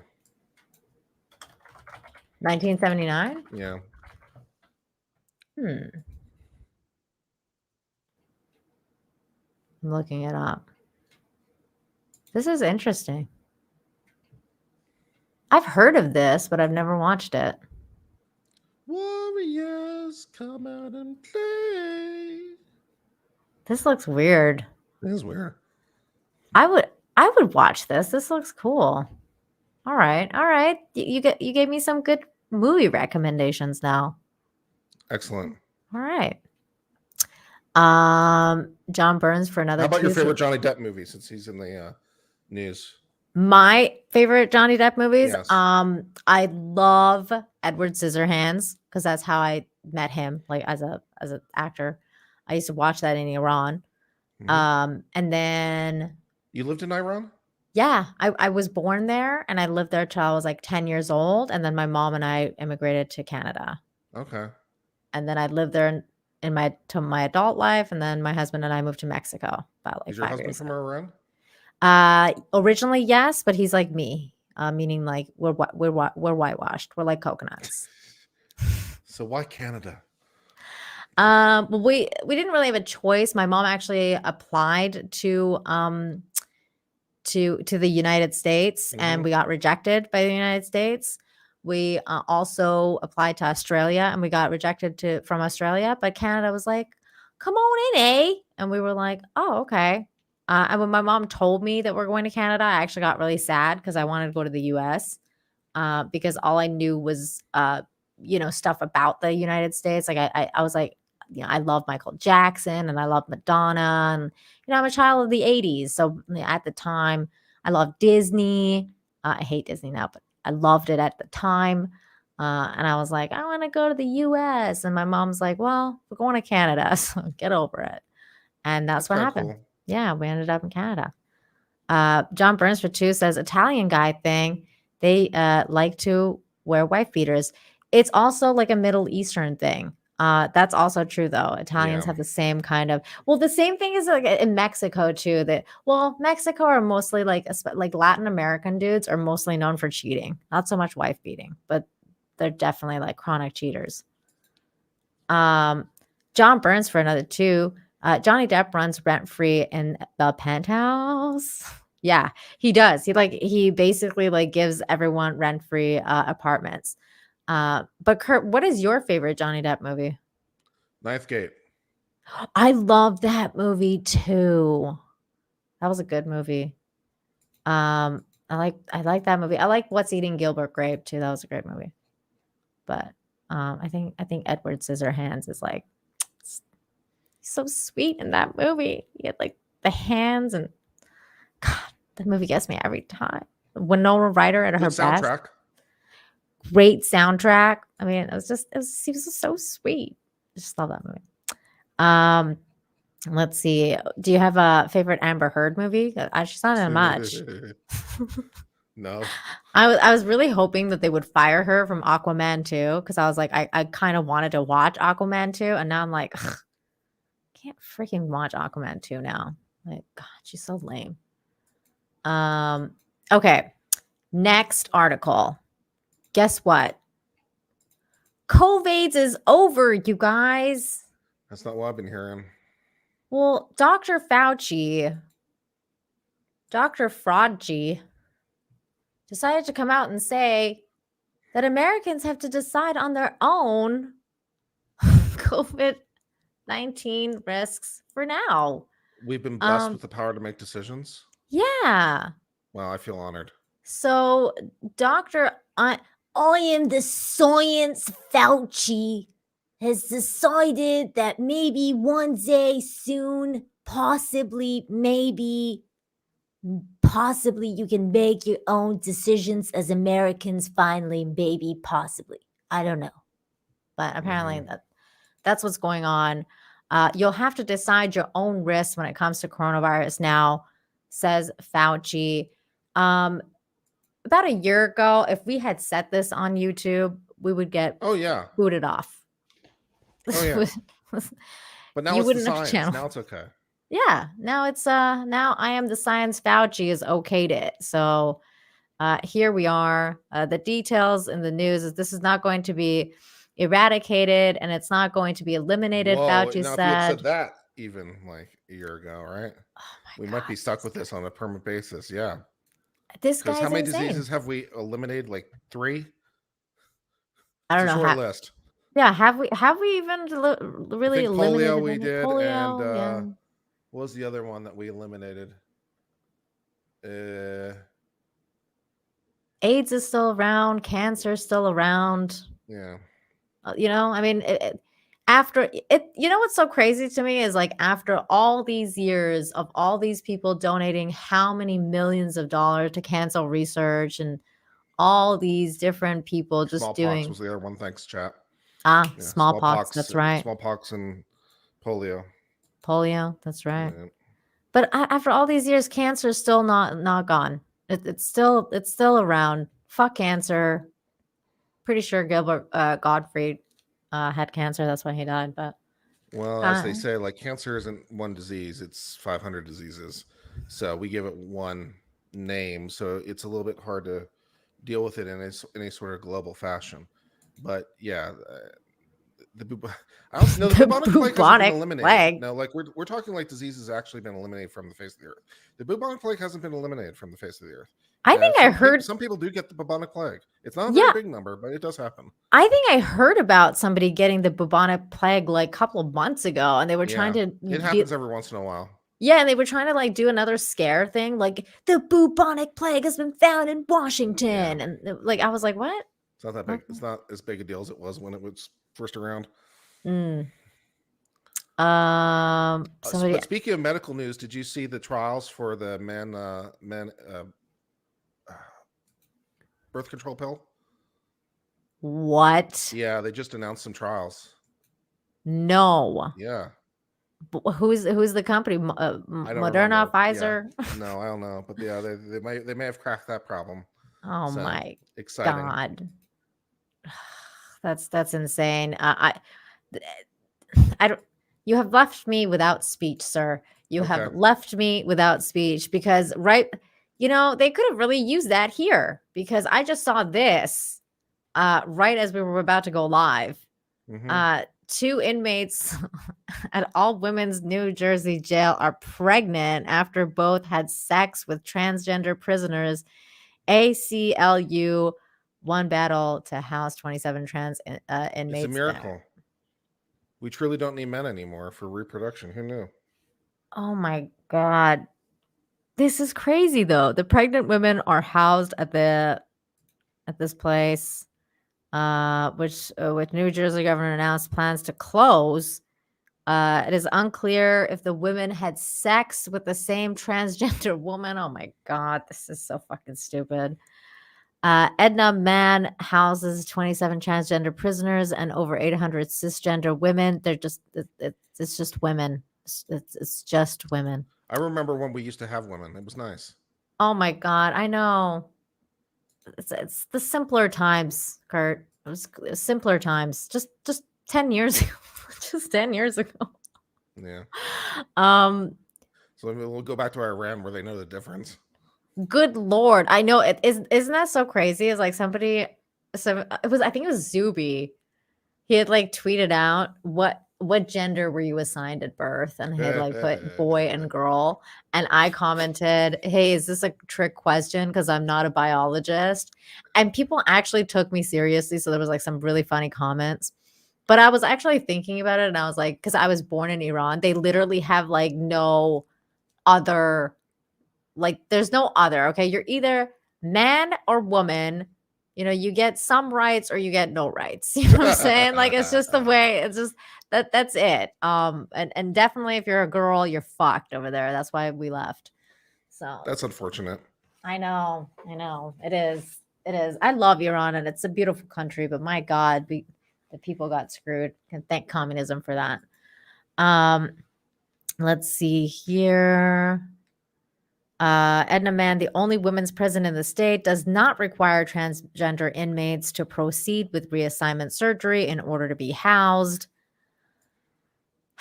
I mean, if you're gonna do it, and these are adult people, you may as well. Why do you need the surgery to reassign those? It's like, it's like, have you ever tried to actually understand transgender philosophy? Because I try, and every time I do, it collapses on itself. It makes my brain hurt. Same as you. I have tried, but every time I try, I feel like I want to blow my brains out. So I don't really know.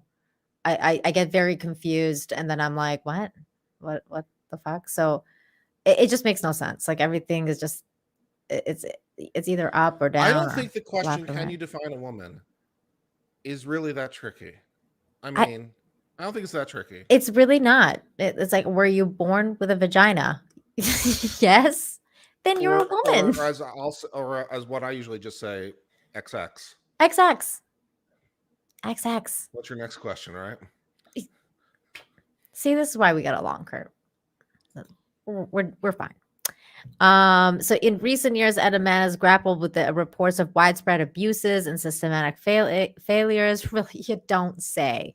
10 prisoner guards face criminal charges stemming from an alleged assault on inmates, including transgender women, in January 2020. Well, this prison house sounds like a wonderful place. Don't commit crimes, folks, if you don't want to end up in places like that. Don't talk to the police. Don't commit the crimes. These are good tips. Yeah. Don't do the crime if you don't want to do the time, especially in transgender prisons. And at least for my money, at least I try to be fairly even-handed on my channel about that for right or left. Like I don't like when whoever is doing the criminal things. Yeah, I don't like it if it's the right wing or the left wing. It's I like, don't do the either. crimes. Speaking of crimes, though, this is another thing that I saw right before we went live. I was like, what the this. Game of Thrones actor Joseph Gatt, 50, is arrested for sexually explicit online chats with minor in another state. The British actor was arrested at his Los Angeles home on April 6th. He is alleged to have had sexually explicit chats with a minor online. Gatt played Then Warg on the popular HBO fantasy series. He was released on a $5,000 bail the same day of his arrest. LAPD are now seeking any other potential victim following the actor's arrest. So it's this dude right here. Are you a fan of Game of Thrones, Kurt? No, I never got into it. You're lucky. I wasted like 8 years of my life that I'll never get back. I don't know why. I mean, from every sort of objective criteria, I should have loved it. But when I watched the first 3 episodes or something, I didn't really get into it. I had a similar problem with Breaking Bad. I didn't really like season 1. For some reason, I kept sticking with it though, and then I liked it a lot.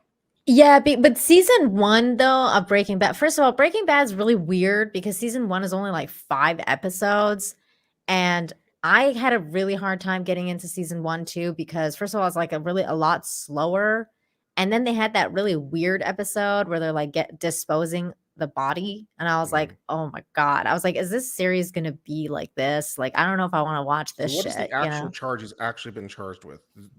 This is one of my these are pet peeves I have about articles like this. So Yeah. just personal pet peeve time. I don't like it when they don't give me the actual charge. And when they're discussing a legal case or a legal decision, I don't like it that they don't give me a citation, bare minimum, or preferably a link to the decision. It drives me crazy because I'm reading an article about some decision that came out or some case that's going on.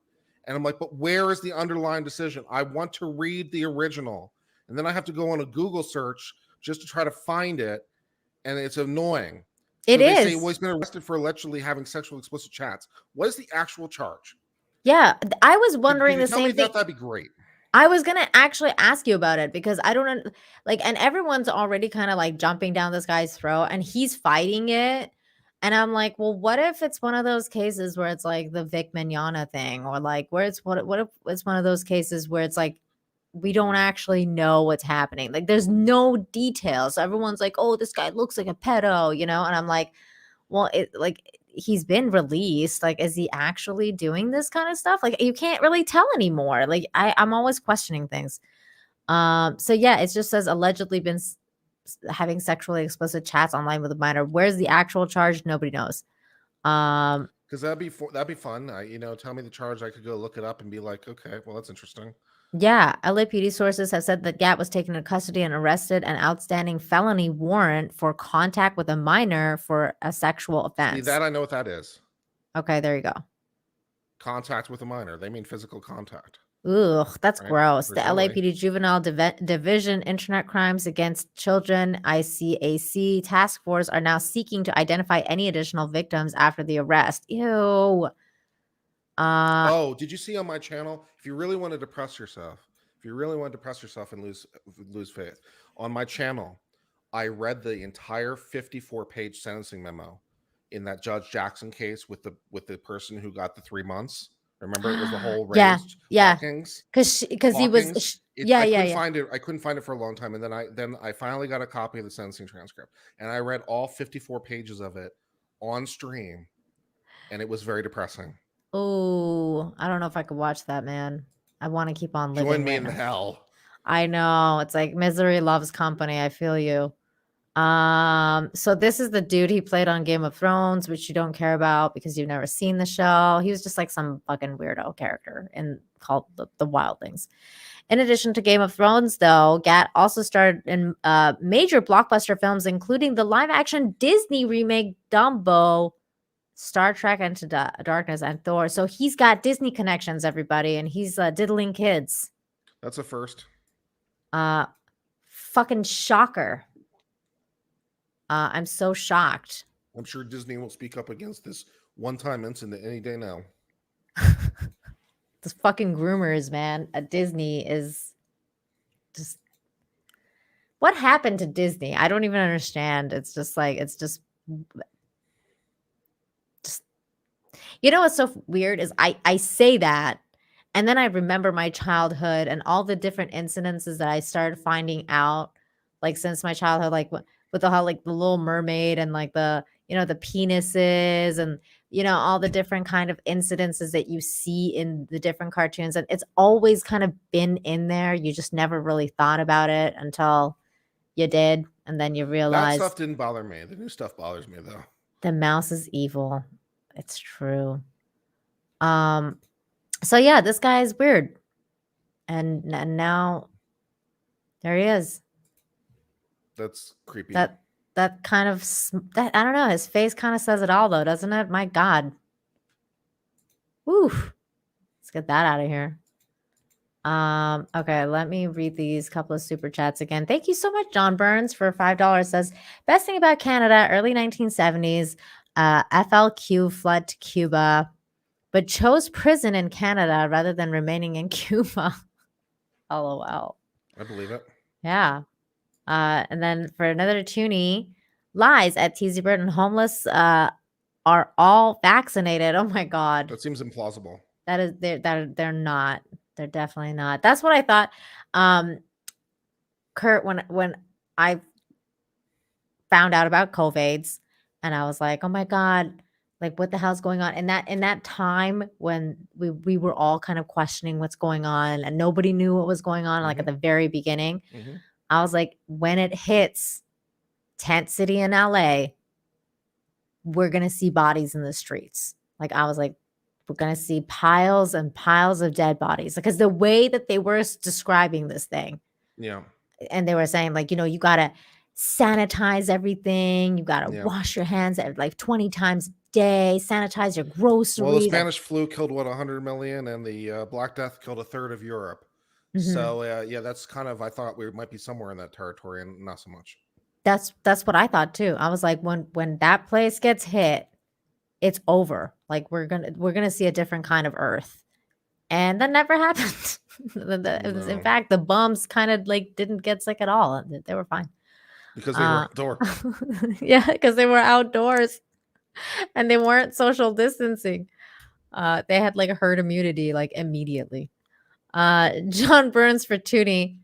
New Jersey had a seniors home, lots of COVID deaths. I believe that for sure. It's true. They did.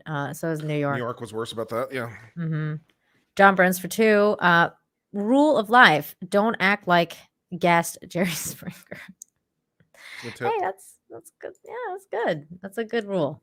That's a good rule. Thank you so much for supporting the channel, John Burns. You're awesome. Okay, let's see. We talked about weird pedos. Talked about weird trans people. Talked about Biden and his weirdness. Actually, wait. Let's talk more about Biden and his weirdness for a second. Meaning, did you see that the skit that was going around from Saudi Arabia, and they were making fun of Joe Biden? I saw like very, very briefly, like just a bit of it. I didn't watch it though. Okay, let's watch that together because I thought it was kind of funny, but then I watched it and I was like, it's kind of funny, but it's also really sad because it's like I don't think I've ever seen the United States be made fun of in this way, and it's kind of sad, but it's also fucking hilarious. So this is the skit. Called her the first lady and everything. In every good jest there is some truth. Yeah, and they hate it. These people hate comedy of every sort. They want to cancel everything for this very reason. Why do you hate comedy? Does the Saudis not want to laugh? No, they hate that. They hate that kind of stuff. They never make fun of their own people. You will die if you made fun of any of the princes over there.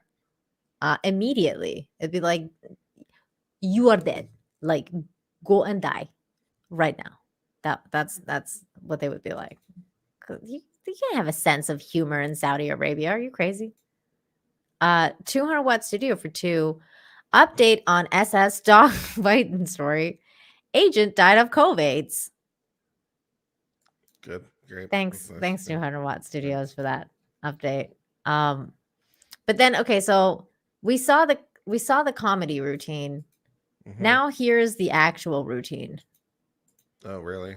Yeah. Is this spot the difference? Yeah, spot the difference. Here we go. America is a nation that can be defined in a single word. I was in the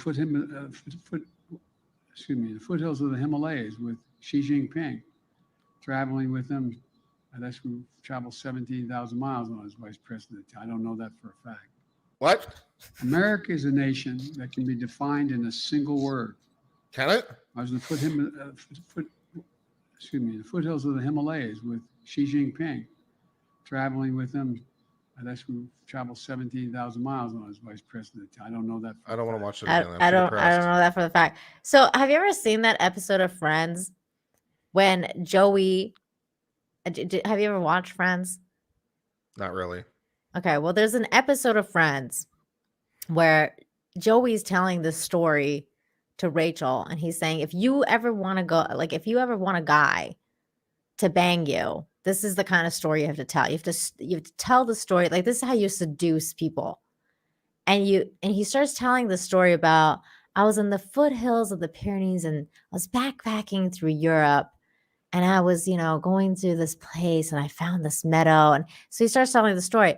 And when I was listening to this and he's like, I was backpacking through the Himalayas with President Xi Jinping.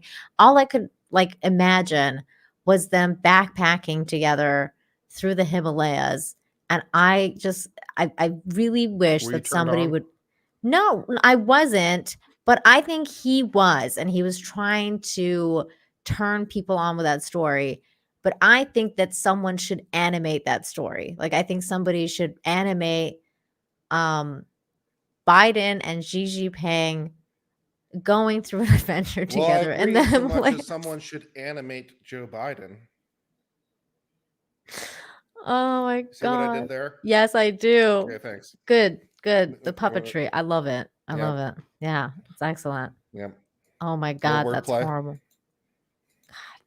God. Isn't this so crazy? Here's another one. I had another one pulled up too. And it's just like it's every day with this guy. It's like every fucking day. It's not even like, oh, once in a while he'll have a gaffe. It's every day. Now this one is 12 seconds. I know what he was trying to say, but this is Do you? dementia. Are you sure? I'm pretty sure he was trying to say prosecution, but he didn't. Outfit in a country that is immune. Imagine had the tobacco industry been immune to being sued. Come on. In February, the family. Do I really have to discuss the Lawful Commerce in Arms Act? Because I can do it. I can discuss the act and I can say how he's wrong on a legal level. Can you? I can, as a matter of fact. That's great. Yeah. I mean, that's funny that he's wrong on He is so wrong many levels. on a legal level. So yeah, so what he's referring to is the United States Congress passed this law called the Lawful Commerce in Arms Act, I believe was what it was called, that granted immunity to the gun manufacturers, but under some very specific conditions. So it's not like this global immunity. What it says is essentially, and I'll paraphrase it a little bit, but what it says essentially is that a gun manufacturer can't be sued for intentional harms by a third party. Okay. So if you sell a gun to somebody Mm-hmm. and they use it to like mow a whole bunch of people down, you can't sue the gun manufacturer. Is what it Of says. course, sure, yeah. But it doesn't immunize the gun manufacturer for anything like that would normally apply to normal law. So you can still sue them for product defect. So if you use the gun in a lawful way and the gun injures you because the product blows up or something, Like blows up or something, like backfires in your hand or malfunctions something. like you can sue Sure. them for that. If you can still sue them for like contract issues. So if you ordered something and you got something else, you can sue them for contract issues. You can sue them for product liability issues. You just can't sue these third party. You can't have these third party suits where they're suing them for the intentional acts of violence done by someone else. And to my mind, it makes perfect logical sense because we don't sue Ford for people driving their cars into parades or something. It's Sure. like, that's not Ford's problem. The product didn't malfunction. It did what it was supposed to do. And someone is just an evil asshole. What about So, what about Teslas and how some of the Teslas they're having problems with the automatic car driving issues and yeah, things like that. Can you sue Tesla for that kind of manufacturer fail? sure, because the product would be malfunctioning, and you could still sue you could still sue in the case of the arms for the exact same reason. Like if you used a gun and somehow it malfunctioned, and that malfunction somehow caused injury to some third person, then you could still sue for that too, because the product malfunction caused you damages. So yes, you could sue Tesla for the same thing, right? You are injured by their product malfunctioning. You can sue Tesla. That's product liability. It's pretty basic on the That's pretty principles. standard. Yeah. He was also talking about the tobacco companies though, but that's true, right? Like I don't think you can sue tobacco companies for kind of like if you die of cancer, let's say, or if your family member dies of cancer, you can't sue the tobacco company because you're kind of like assuming the risk when you smoke. Yeah. That's why when the tobacco lobby was being sued in the 90s and had to settle, it was because they knew about a whole bunch of risks that they weren't telling people. So that was the problem. They were hiding a whole bunch of information and concealing a whole bunch of information regarding the risks, and their advertising was decidedly like not that. If you remember some old school advertising, I do. It was in the Flintstones at one point. There was a Flintstones ad.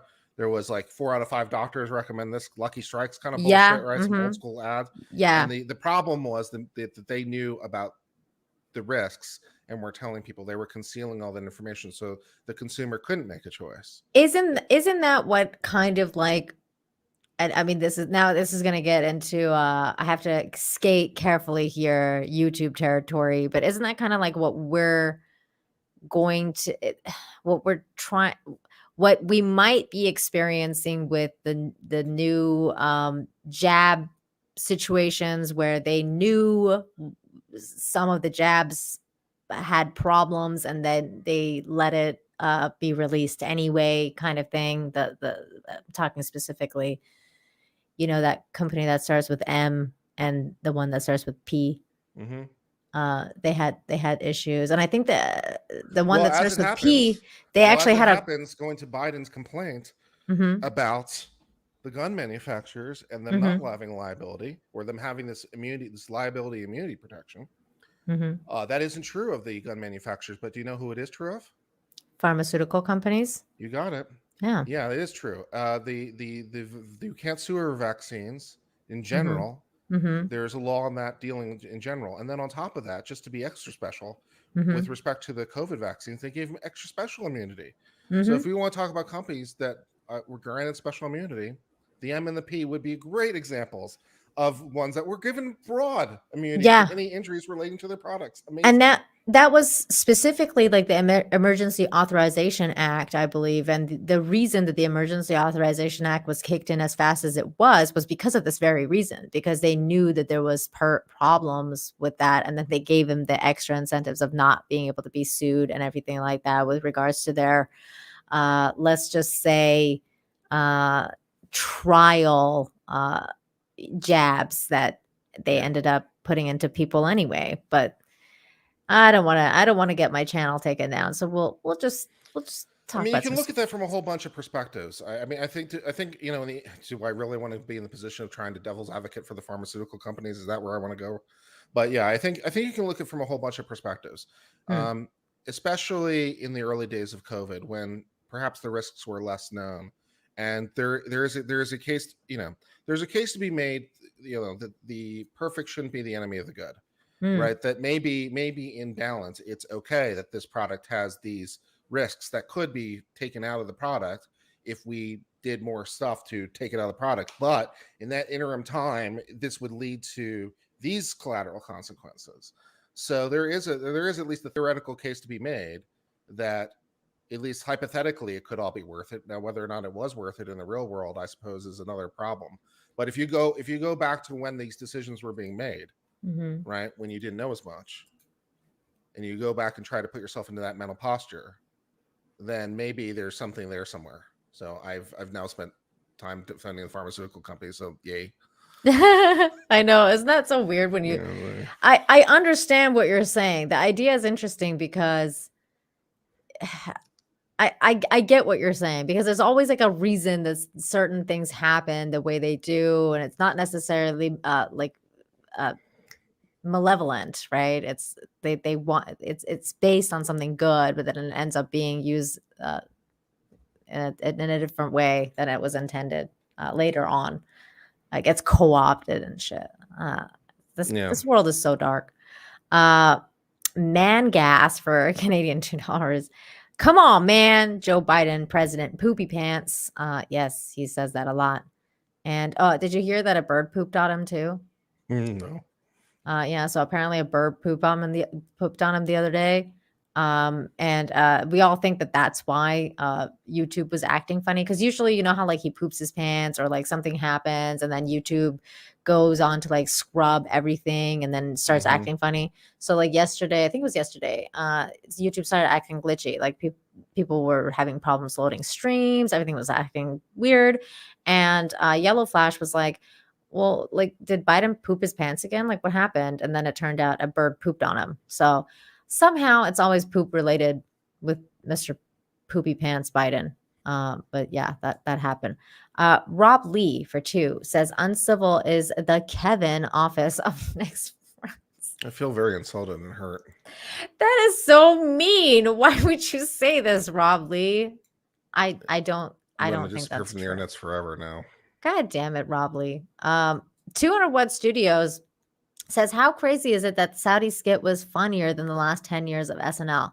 You know what's so crazy is today I saw one of those really, really, really cringe tweets that I was like, I fucking hate you. Like whoever you are. I absolutely hate tweets like this, like so badly. And this person, Matthew Golden, was like, I'm sorry, but if I see you walking on a sidewalk without a mask, I will bitch slap you. The more of us who stay home, the faster this will be over. By the way, wait a second. If that's true, then why are you walking on the sidewalk? Yeah, why aren't you home? And I don't understand. If you see you walking on the sidewalk, how would that be possible? Because you're at home. Because okay. It makes no fucking sense. And also, by the way, your God, Fauci, said, go live your fucking life. So why don't you go live your life and leave us the fuck alone? That's a really good picture of you, by the way, for your tweet. Ah, thanks. It's me in a blonde wig. I did a photo shoot during Christmas, and then I turned one of them into black and white. It's deception. I know. It is. It's internet. Why are you trying to fool people about who you really are? I know. I don't. There's no, I'm not trying to fool people. It's just, I can be different people. You know how people switch different sexes? I don't. I'm still a woman, but I can have like straight hair. Maybe it was a micro switch. Maybe it was, you switched so fast you didn't notice. I go from straight to curly. That's what happens. That's my switch. That's as far as I'm willing to go.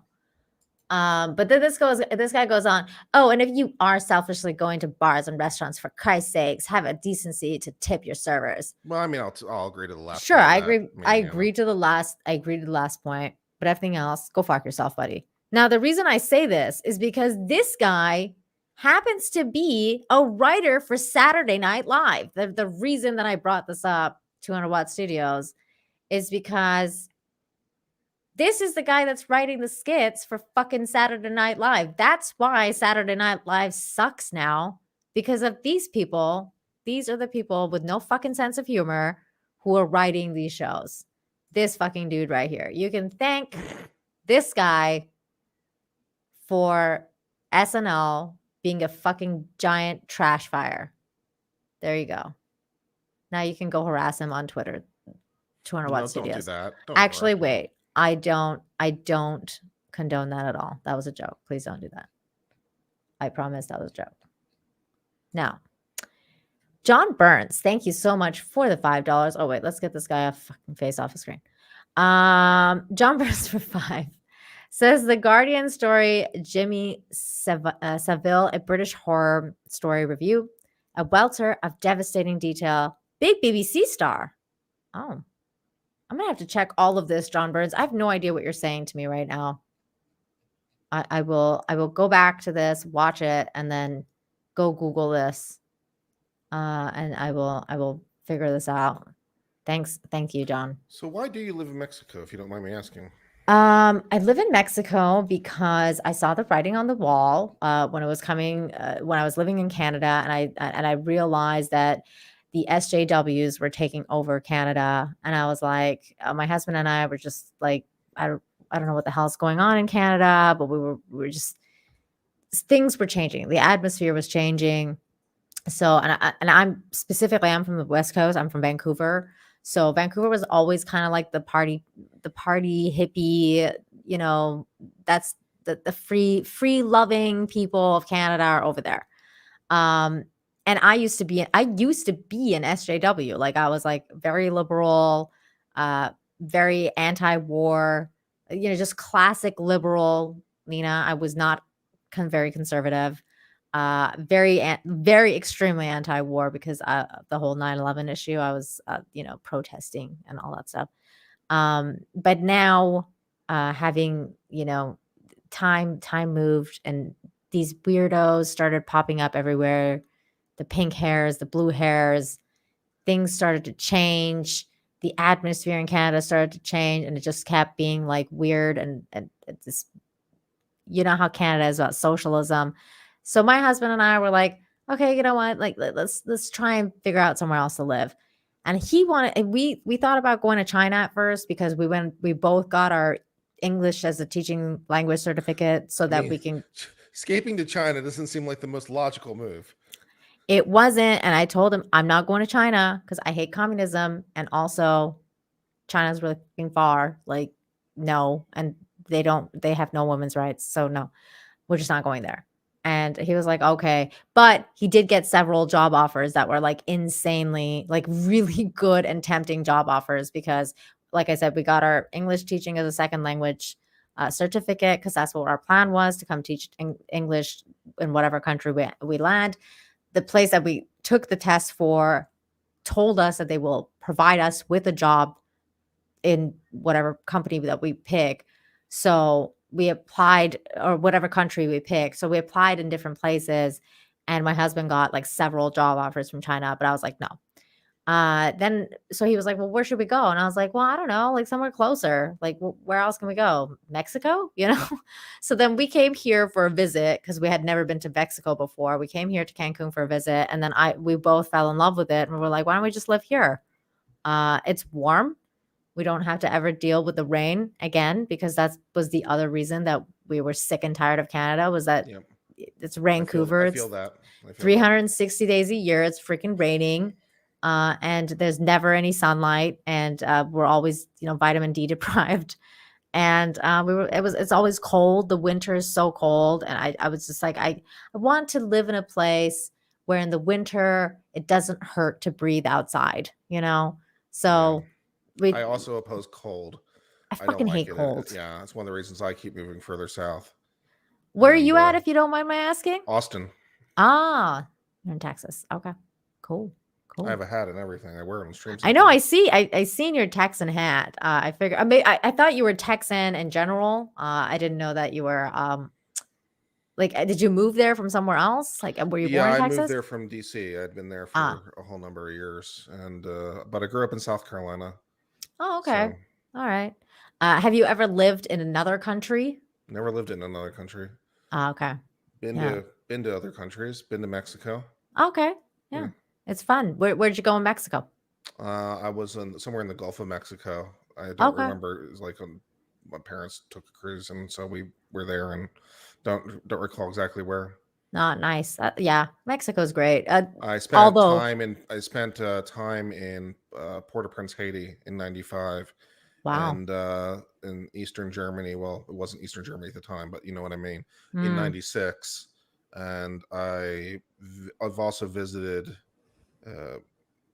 Europe and UK and France and Yeah. Germany. I've been to Europe too. I mean, Europe used to be so much fun though, like back in the day. Now not so much. I mean, UK is free again, but they're this COVID thing freaking changed everybody and everything. Yeah, I need to travel. I'm looking forward to it. I I got my know. passport. I got my global entry card. I'm ready to go. I'm waiting for May 23rd to find out if your government decides to let my pure blood ass into your country again, because apparently on May 23rd, they're supposed to strike that whole thing about how tourists aren't allowed. I keep being told by my chat that I should just cross the border Illegally? That'd be hilarious. illegally and then also apply for a grant, because apparently I'll get like $40,000 just to come and pretend that I'm a Mexican, and I don't know, in fear of my life for the cartel or something like that. Yeah. I don't know, but that just seems like so much work. I just want to fly. I just want to live like a regular human being. I can come visit you, but you can't come visit me. That's sad. I know, isn't that so sad? I haven't been back to Canada for 2 years because of the whole thing. And Mexico doesn't mind you guys staying there that long? No, because I'm a resident here now, so Excellent. I have my residency, and also Canada usually doesn't care either, because Canada, like, you can be a dual citizen.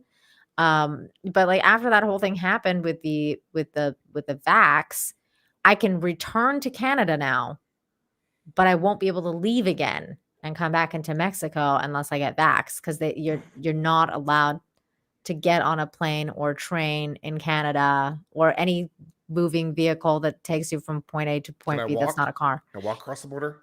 No. That's what the truckers were fighting for. The truckers were fighting for people like me, because they were like, fuck, like having been asked for these vax pass bullshit just to go from point A to point B across the border so I can do my fucking job. When I don't even leave my cab, like I don't even do anything. Why am I being asked for this vax pass? The truckers were fighting for us, but here we are. So crazy. I May 23rd though, man.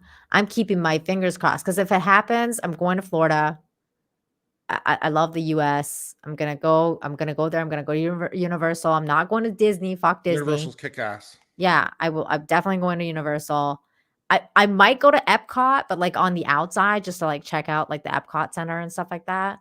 But I'm not giving Disney any dollars. Like fuck them. They can fuck off. 200 West Studios for 2. Nina Infinity is stunningly beautiful, Kurt. Oh. Did I say she wasn't? You didn't say anything. You actually said that you thought my said it was a nice picture. I made a joke about it being a deception, but yeah, I think that it was a compliment. I took it as a compliment. But thanks, 200 Watt Studios. You can keep those compliments coming. Rob Lee for 2. People adore Kevin. Also, Nina is perfection. I think Kevin's hilarious, but I think that's a really I just don't even know what to say. I was watching a Kevin heavy episode last night. Do you like The Office? not especially. Oh, I love The Office. It's one of my favorite shows. And I was watching it last night, and it was a Kevin heavy episode. So this kind of cracks me up a little bit. That's funny. But okay. I think that's pretty much all I had for us to go over. Oh, I did see this other thing. I don't know if we want to go through the whole article, but I thought I just saw the headline and I was like, this is freaking hilarious. And the headline says, lawyers outrage over use of AI in courts. So apparently they're using AI in Malaysian courts, and lawyers are pissed off, rightly so, because what the fuck? So in sentencing, so in the U.S. we had similar problems with software not being able to see what's behind it. So Yeah, this is a fascinating read. I'm not going to go into the whole thing because I feel like it's like really long, but I didn't know you guys had that here too. Like, I mean, not here, but in the United States. There were some people playing with it, so there were some similar issues. Ooh, that's kind of creepy. Okay, you don't know me that well, Kurt. I don't like AI. I think they're going to take over the planet at some point. I don't like robots. I think they're evil. I'm just not down with AI. So this kind of stuff really freaks me out. And usually I talk about that kind of stuff on my channel because I'm like, these motherfuckers, they're coming to get us. And I think AI is probably inevitable. It's going to have what? It's inevitable. Oh yeah, for sure. That's why I hate him. This is why I have a love-hate relationship with Elon Musk, Kurt, because he's all about that like neural net situation where he wants to like stick the chip in your brain and all that stuff. I'm not down. I'm not down with that kind of stuff. Even though I love sci-fi, I don't want to live in the Terminator world. Like I don't necessarily want to live there. I just like watching the movies. So I don't know. How do you feel about it? If I could hook myself up to a computer and like just instantly learn stuff, like in the Matrix? Yeah, that'd be pretty badass. Yeah, but Kurt, the Matrix was run by crazy robots that wanted to kill you and feed off of you. Like they wanted to use you as a human battery. Cypher was right. Cypher was right. I stand with Cypher. Ignorance is bliss. Oh my God. Magnas for Toonie. Kurt is stunningly beautiful, Nina. He is. He's a beautiful man. I really like your hat. I like when you wear your cowboy hats. It gives you that extra pop. Thank you. So he very beautiful man, beautiful soul. I love all my guests. They're so great. Well, thank you so much for coming by tonight, Kurt. It's been a really lovely conversation. I hope to have another one soon. Please tell everyone again where to find you. So you can find me at Uncivil Law on the YouTubes. I usually publish something there every day. Got lots of back content that would be interesting. I'm trying to debate whether or not I have enough energy to do a stream tonight because there was a new update in this Katie Joy Paulson lawsuit. Someone brought to my attention. So I was going to think about maybe trying to cover that or whether I want to wait till the morning.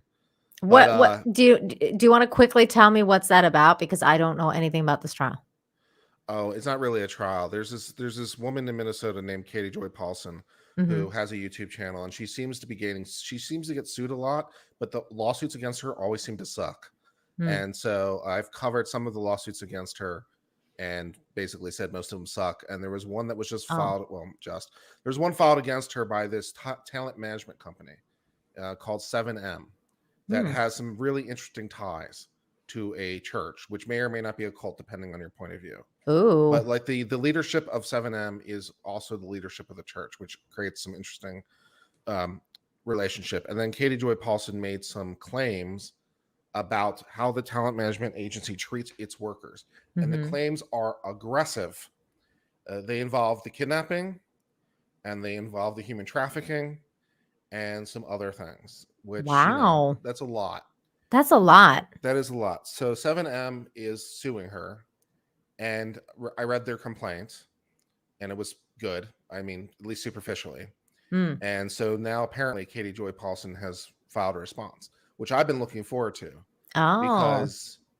Because there's some indication that she may be able to make her legal burdens to get to where she needs to be.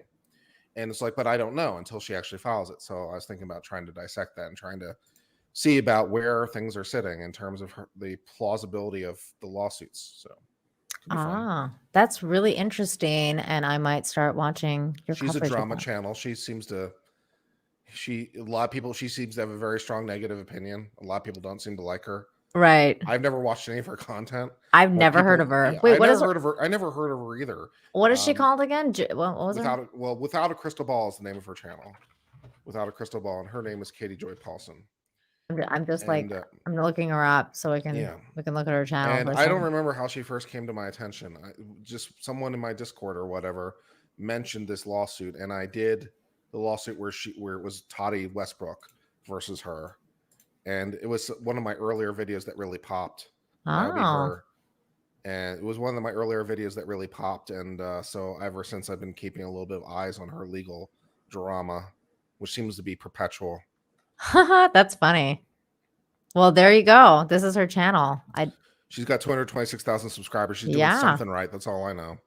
I've never heard. See, this always surprises me, and also not surprises me about YouTube is YouTube is so vast. Like there's so many channels. Like even when you think like like some people you're like, oh, I've no idea. There's so many people, there's so many spheres, so many groups. And this is one of them I have no freaking clue about. I was like, what? Grimilton for $1.99. In mathematics, there are 2 types of infinity. Oh, yes, I know. I've heard of that. It's Countable very and complicated. uncountable. I watched a video on it. It was called Hotel Infinity. Oh It's yeah, a that's a really, great video. it's a great video. I love that video. John Burns says, Nina watches too much Orville. What did you do, Isaac? John, I have beef with the Orville now. I don't even think I'm going to watch season 3. I'll tell you that right Oh really? now. What's your Yeah, beef with the Orville? I haven't watched it really since it debuted, but what's the beef? I have beef with Seth MacFarlane now because he's one of those weirdos that decided to open his mouth on Twitter and talk about how he hates people who aren't vaccinated and basically has major TDS. And I've heard from very reliable sources that he's going to be making a TDS episode in the new season of the Orville. And I'm just not interested in anything that people have to do. That's unfortunate. He's a very talented guy. I know. I was so disappointed. He put a whole string of tweets out about this happened right before the Oscars.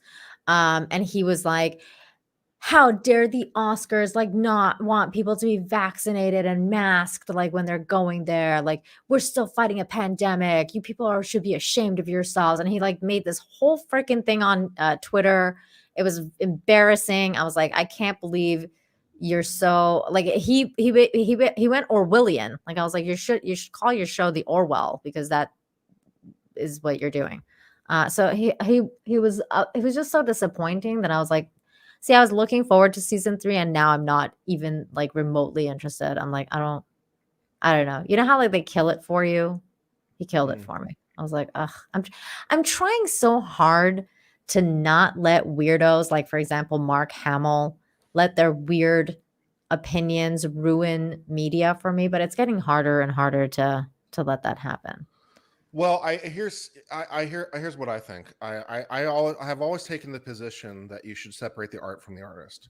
And Me too. So I to some degree don't care about what they say because whether they open their mouth or not, their work stands for itself and should be judged on its own merit.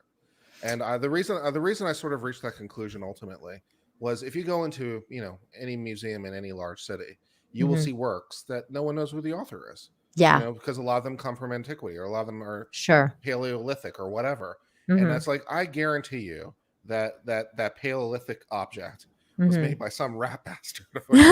Right? Yeah, But probably like some dude know. that sacrificed his own wife or something like that, and you had Yeah. no fucking idea. You're But like, it's oh, but this we is really don't nice. but we don't know that, so Yeah. we don't care. So so I would judge the work based on whether or not the work is good, not who produces it. If the show is good and enjoyable, then enjoy the show. If not, then not. I've tried that, and I was really good at it. I was really good at separating the art from the artist, but it's just become harder and harder the more they talk on Twitter, the more difficult it becomes. I'm like, can you guys please just shut up? Like, I get it. You guys don't have the same views. You hate me and everything I stand for. I understand, but just stop talking about it on Twitter so I can enjoy your work. But you're right. I'm going to try harder to separate the art from the artist because sometimes the art does stand on its own, but then sometimes the art gets corrupted. And that's why it gets really, that's what the culture war is about, right? Like you're having gender politics. This happens on the other end. This happens on the other end. And the most notable example, of course, is Harry Potter with J.K. Rowling. Right. Yes. So, sure. So should they, are they like wrong on some level for changing their views of the work because their perception of the author has changed? It's like, well, the work either was good or not when it was created. I mean, maybe your taste has changed, so maybe it's changed in that respect for you. But it's like, are they fundamentally right to say? But she changed it too, because like it. That. Well, yeah. Let's just encapsulate it with the books as they were written, then. Okay. Like, because I don't think that authors, once they put the work out, the work is out. And I think it's same thing for Lucas, for example. Like, I don't think you should keep fucking with Star Wars, no matter what his rights are or not. It's like the work is the work.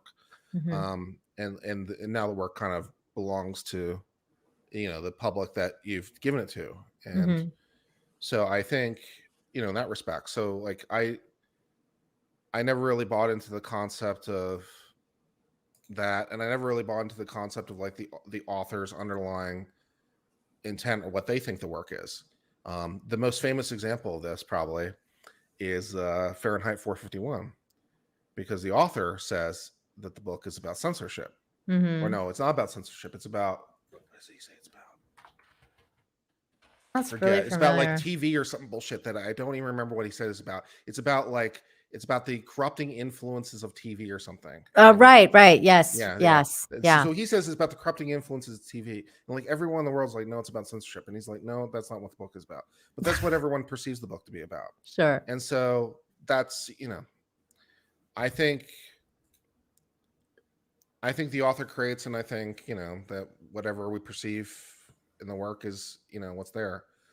I think So I these think it's are just some like complicated. We're now doing art philosophy. This is good.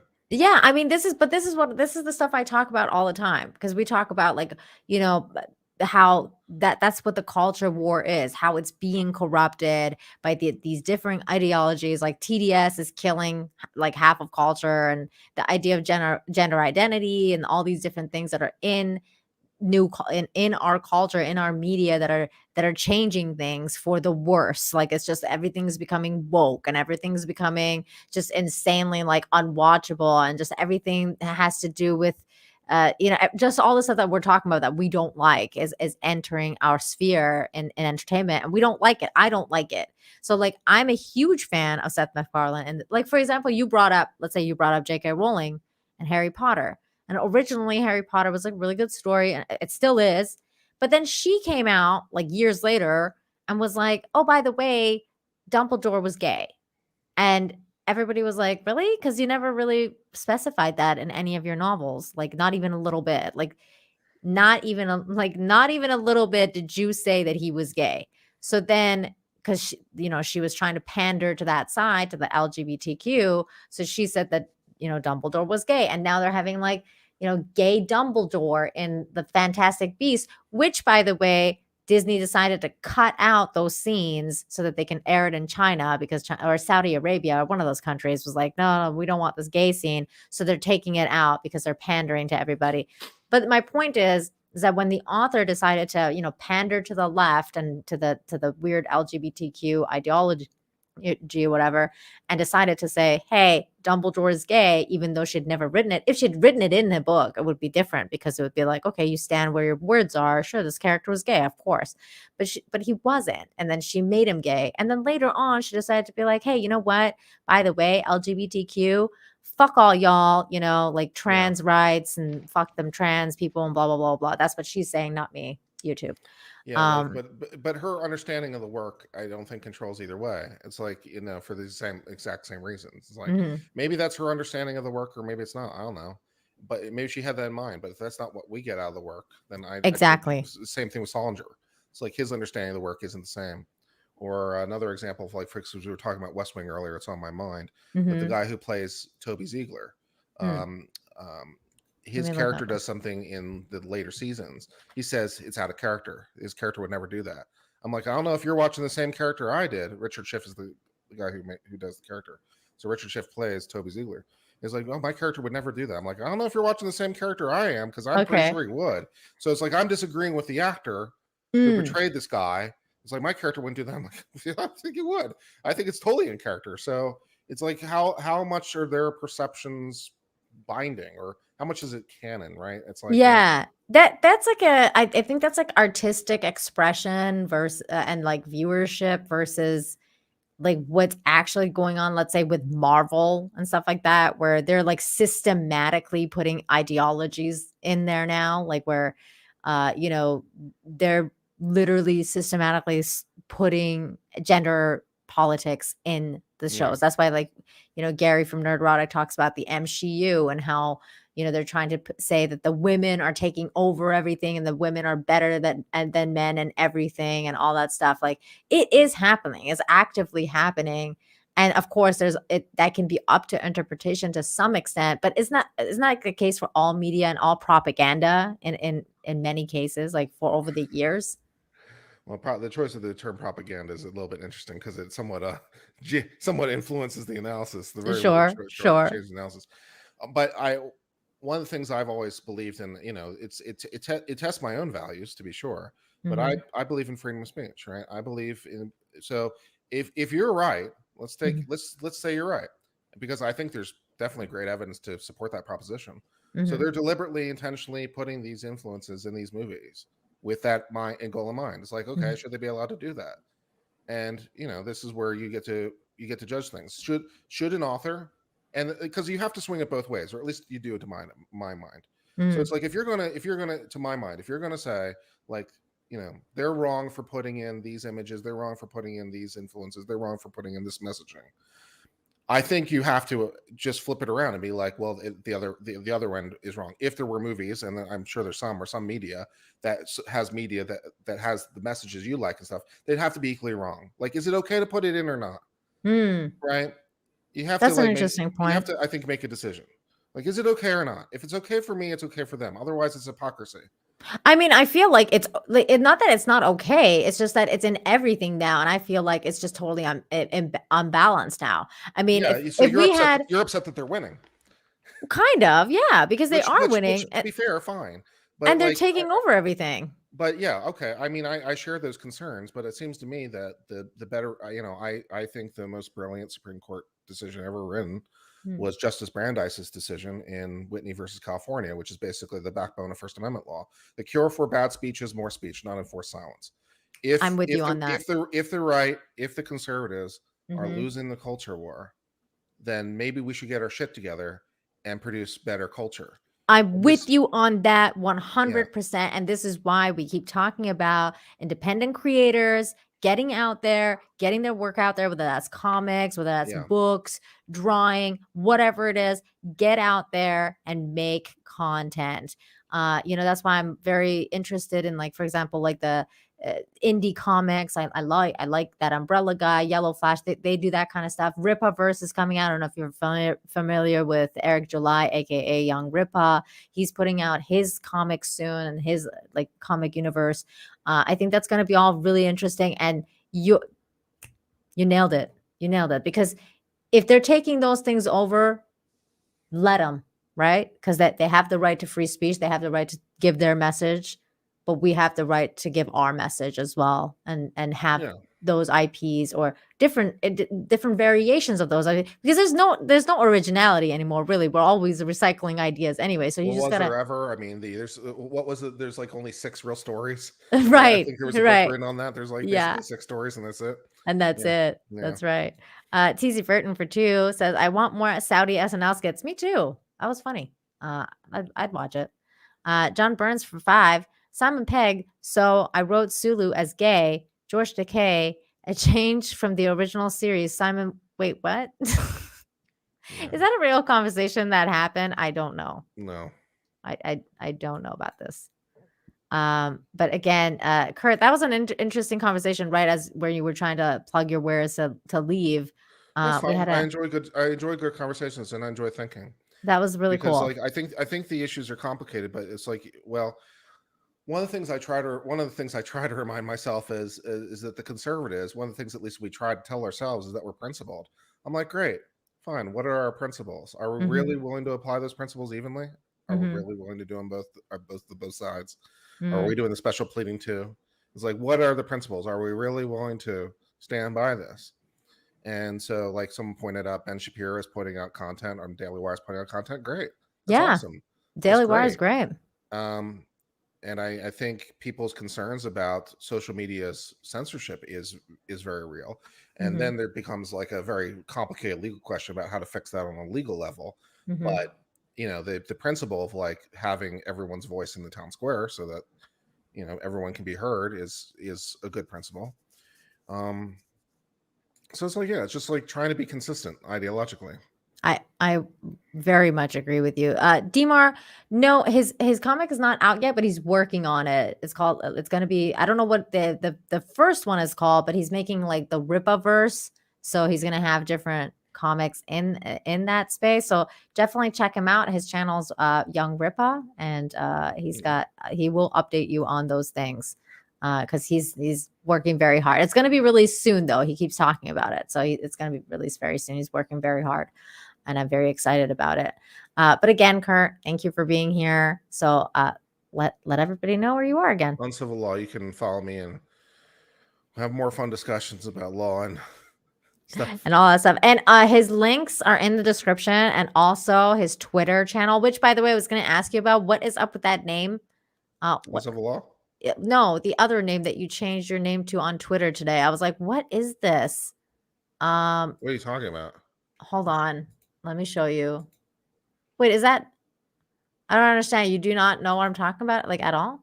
I have no clue what you're talking about. Okay, hold on. Did you get hacked again? Is that what you're telling me? Did my name get changed? Look. What is up with this? And Khalil, what is that? God, kill me. Are you telling me you got hacked? I might be telling you I got hacked. Oh my God. You're not. You did that on purpose. What is that about? You know, I kind of wish I had, but no. Oh my God. Yeah. I don't even know what to say. America the Free for $20. Love you, miss you. Thanks, America the Free. I give up. I give up. Are you serious? I've been hacked again. I give up. Are you fucking serious right now? How do they keep doing this? I don't know. Go and delete everything. Now I have to go and change all my passwords. Because I've had contact with you, and now they know my stuff. God, can you believe this? The chat is like, oh no, that sucks. America the Free, John and I are hanging out again. We're doing Infinite Talk. We did it last week.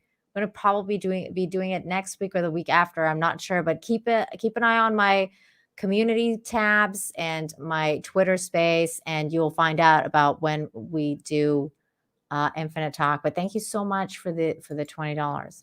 Kurt, I'm so sorry about this. That's so crazy. Well, thanks for bringing it to my attention, because I had no idea. It's like, changing my Twitter. I was like, what are you talking about? Do you not see it on your end? I absolutely see it.